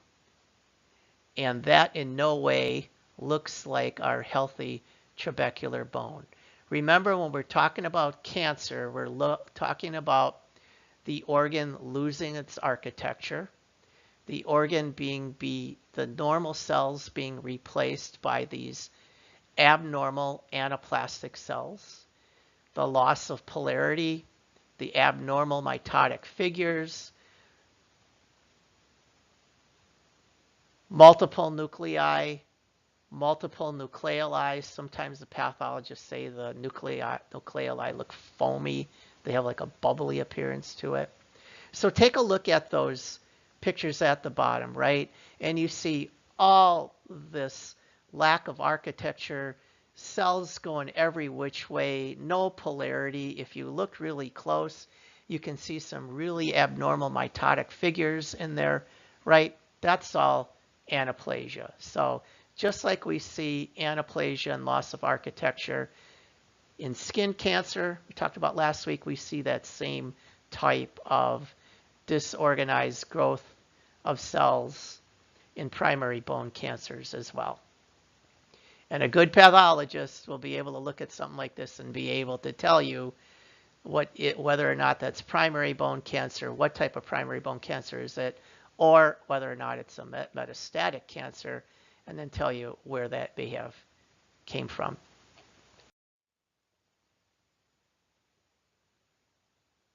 So we got bone again. So here we're looking at bone. We can see the growth plate. We can see the trabecular bone above it and below it, and then we can see that outer denser cortical bone. Remember, bone is very much alive, right? It's a complex mixture of cartilage, osteoid, bone marrow, which contains hematologic cells, bone marrow, which contains fatty cells. There's fibrous tissue in there. There's cartilage tissue. So that's why bone looks, you see all these different regions in healthy bone, right? Numbers of different cells in bone. Any cell has the potential to become malignant. So all these normal healthy cells that we have in bone can potentially become malignant. I said I believe that there's 7 different types of primary bone cancer. Let's just look at 3 of them right here. Osteosarcoma, chondrosarcoma, and Ewing's tumor. These are primarily cancers that you see more common in children and young adults than you see in elderly adults. These tend to originate in different areas of the skeleton, where osteosarcoma tends to be more common in the long bones, chondrosarcoma in the pelvis, Ewing's tumor more commonly in the pelvis. All right, let's try some terminology. Osteosarcoma. The primary cell type is coming from bone, right? Because of osteo. Chondrosarcoma. The primary cell type is coming from what? Not from bone, but from cartilage. Yeah, chondro standing for cartilage. So osteosarcoma and chondrosarcoma are both cancers, but the osteo originating from a bone cell, the chondro originating from a cartilaginous cell. And then Ewing's tumor, a unique tumor to children in adolescence. That's not a tumor of either bone cells or cartilaginous cells. This is a tumor which contains neural cells, fibrotic cells, and vascular cells. A very anaplastic, very unusual tumor. I want you to understand that difference when we say osteosarcoma versus chondrosarcoma. I want you to understand that that's a malignant tumor, and I want you to understand that it differs in terms of its origin. One from bone cells, one from cartilaginous cells. Let's take a closer look at a case of osteosarcoma. 15-year-old male has had chronic pain in his wrist. He's an athlete. Initially, it was considered to be overuse or a sports injury. He's been seen on numerous occasions by a primary care physician, maybe in an urgent care and emergency department, and they said, no, you just got a sprain here. Let's rest it, let's splint it, ice, ibuprofen, but it's not getting better. Now he comes back with persistent pain, and the wrist looks swollen. And the clinician evaluating this individual says, oh, now you got swelling here, we better take an x-ray. And there's an x-ray of this individual. And this individual has a very suspicious lytic lesion with swelling. Can you see that? One term that a radiologist may use for that specific type of lytic lesion is they say that's a sunburst lesion. Nonetheless, can you see all the abnormal regions there? Can you see that highly abnormal region on the distal radius and then other lytic lesions around as well? So this now, you see this individual, this teenage individual with chronic bone pain. Now he's got swelling. Now he's got a lytic lesion. Top of your differential diagnosis should be a primary bony tumor, right? So he'll go for an MRI. He'll go for a bone biopsy. To look for metastatic disease, he'll get a nuclear bone scan. The biopsy in the middle there is what the pathologist is looking for, or it was what the pathologist is looking at. The bone scan is what the radiologist is looking at, and you can see that very exaggerated highlighted region on the wrist. That's the tumor. You see some pickup of that nuclear scan in other regions of the body too. So that nuclear isotope that they're injecting is going to go to the tumor, but it's going to go to other areas of the body. See the bladder lighting up there?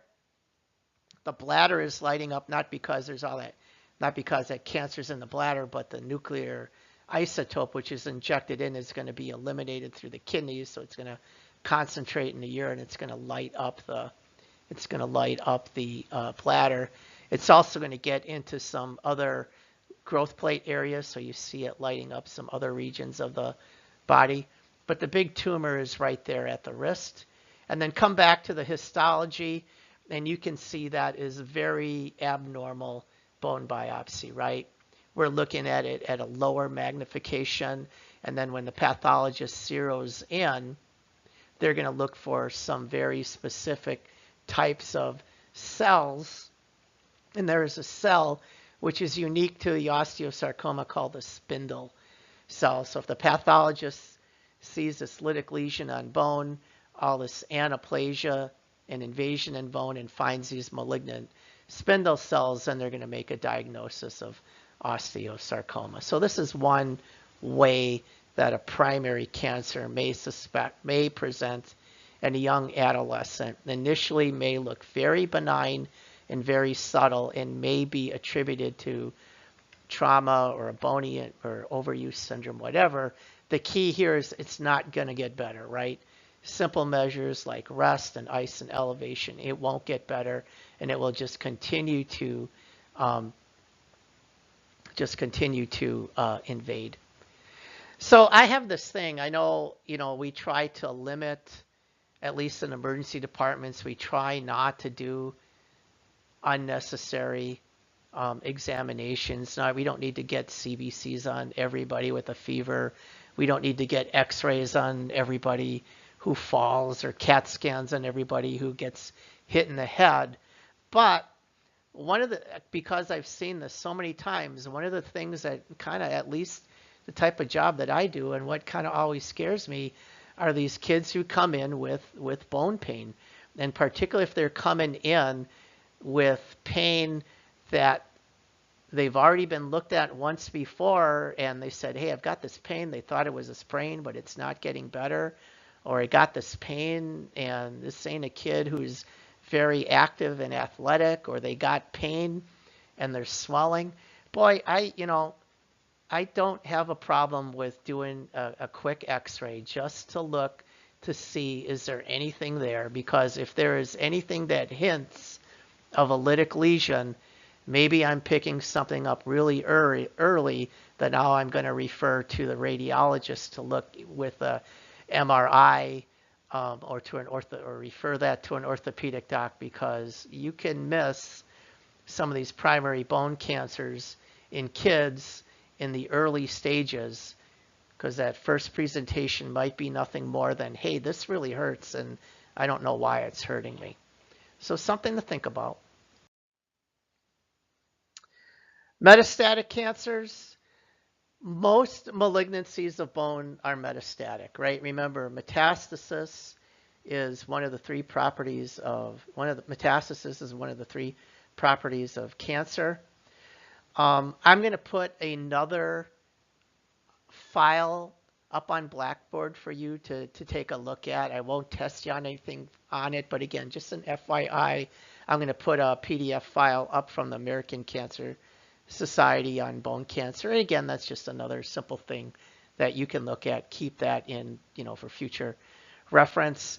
And then again, here we are looking at a number of different bone scans, and you can see how metastatic cancer can get to. Metastatic cancer likes to go to the axial skeleton. So again, skull, ribs, vertebral column, pelvis. And in each of these bone scans, you can see numbers of malignant lesions lighting up the axial skeleton. So metastatic cancers like to go to the axial skeleton, these three primary cancers that we tend to see in kids and teenagers like to present in the appendicular skeleton in the long bones of the extremities. All right, so what do you think are the signs and symptoms of bone cancer, right? Whether it's metastatic or primary, the individual is almost always going to complain of what? Pain, exactly. Primary, first symptoms of bone cancer, bone pain. And again, general x-ray findings, if you see this on an x-ray, you should be suspicious of cancer. The isolated lytic lesion, right? And what's the importance of the biopsy?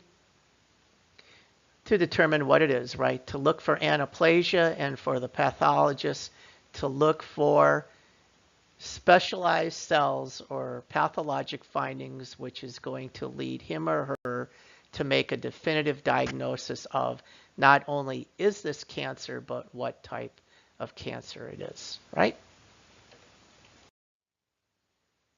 Last thing to think about here. Last thing is, remember, bone is not only inorganic mineralized matrix, but about a third of the bone is organic fiber, particularly collagen.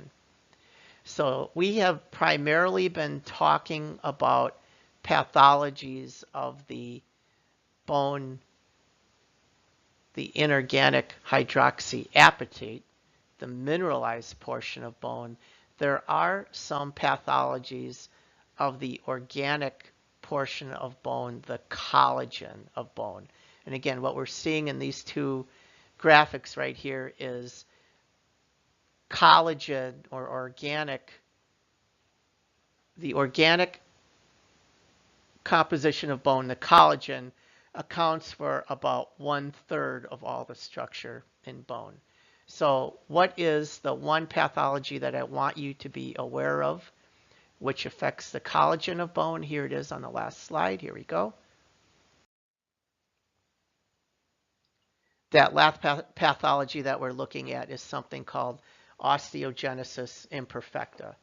If you have spent some time in pediatrics, you have probably seen individuals with osteogenesis imperfecta. This is a disease of bone which involves the organic collagen, not the inorganic mineralized matrix, okay? We have a number of different types of collagen proteins. Collagen makes up tendons, ligaments, bone, other connective tissue which surrounds muscle, referred to as the epimysium. Collagen is a highly coiled peptide. One of the biggest amino acids in collagen is glycine. Think of collagen as if you do braids in somebody's hair, right? Braid somebody's hair and you got like 3 or 4 braids going. That's kind of what collagen is like, where each, collagen is just like all these different braids of hair being tangled together. Here you got all these peptides being tangled together in this coiling helix, right? Bones have compression strength due to the inorganic matrix. Bones have tensile strength. They resist being pulled apart due to collagen. So you can break a bone due to compressing it, or you can break a bone due to pulling it, right? The collagen protects the bone, keeps it from being pulled apart, if you will, right?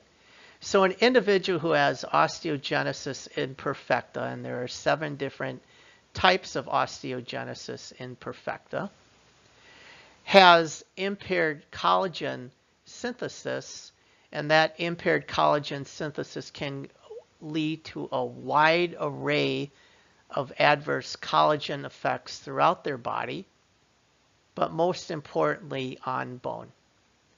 On bone, it makes them at greater risk of fractures. In joints, it makes them at greater risk of laxity and dislocation.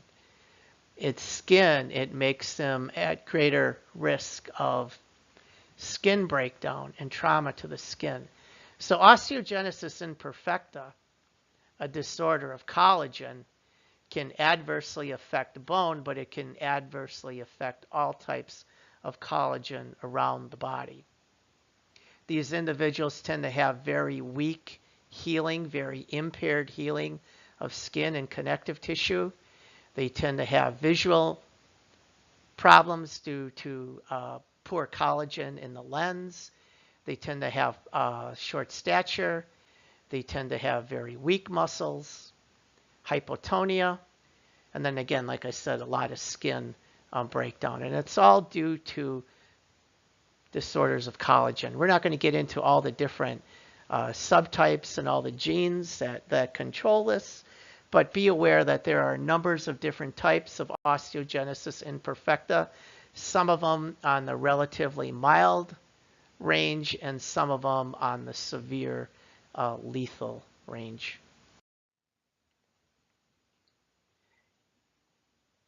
And then here we can see different clinical manifestations of osteogenesis imperfecta.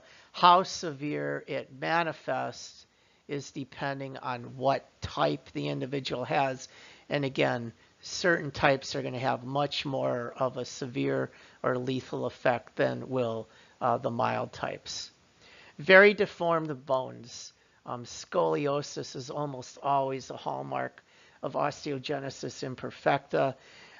You can see the bowing of bones.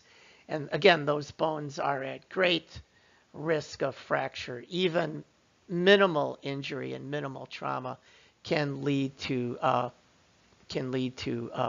bony fracture. If you guys, sorry here, I'm losing my voice. If you guys saw this movie Unbreakable,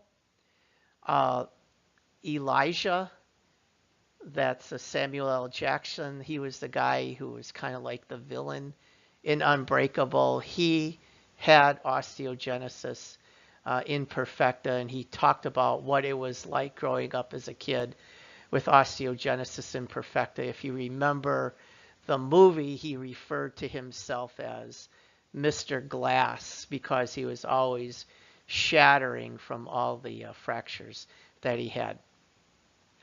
It's a pretty cool movie. If you guys never saw that movie, I'll throw that out there as something maybe you want to watch. I thought it was a good movie, and it was something that had something to do with this last topic we were talking about. Okay, move on. 2 hours and 48 minutes. What do you think about that? We got a little bit more verbose this time because, as you can see, the deeper we get into, the more pathologies that we're trying to cover, the longer these PowerPoints go. So again, we're at some point, we're going to hit the 3.5 hour point, but this one got us to 250. And we really went through a lot of this stuff fairly quickly. You can imagine just on arthritis alone, if we really wanted to get into all those different types of arthritis, we could probably be talking, for 2 hours just on arthritis, but we can't do that. This is a 4-credit class, and you guys got lives and got other stuff that you want to do, so I'll try to be less verbose. All right, I'm done with this unit. Here's that last page. Work through this week's assignments. We have a quiz at the end of this week on the Unit 3 material. Good luck with the quiz. We'll talk to you guys in the discussion board threads, and as always, email me if we have any further questions. All right, folks, au revoir.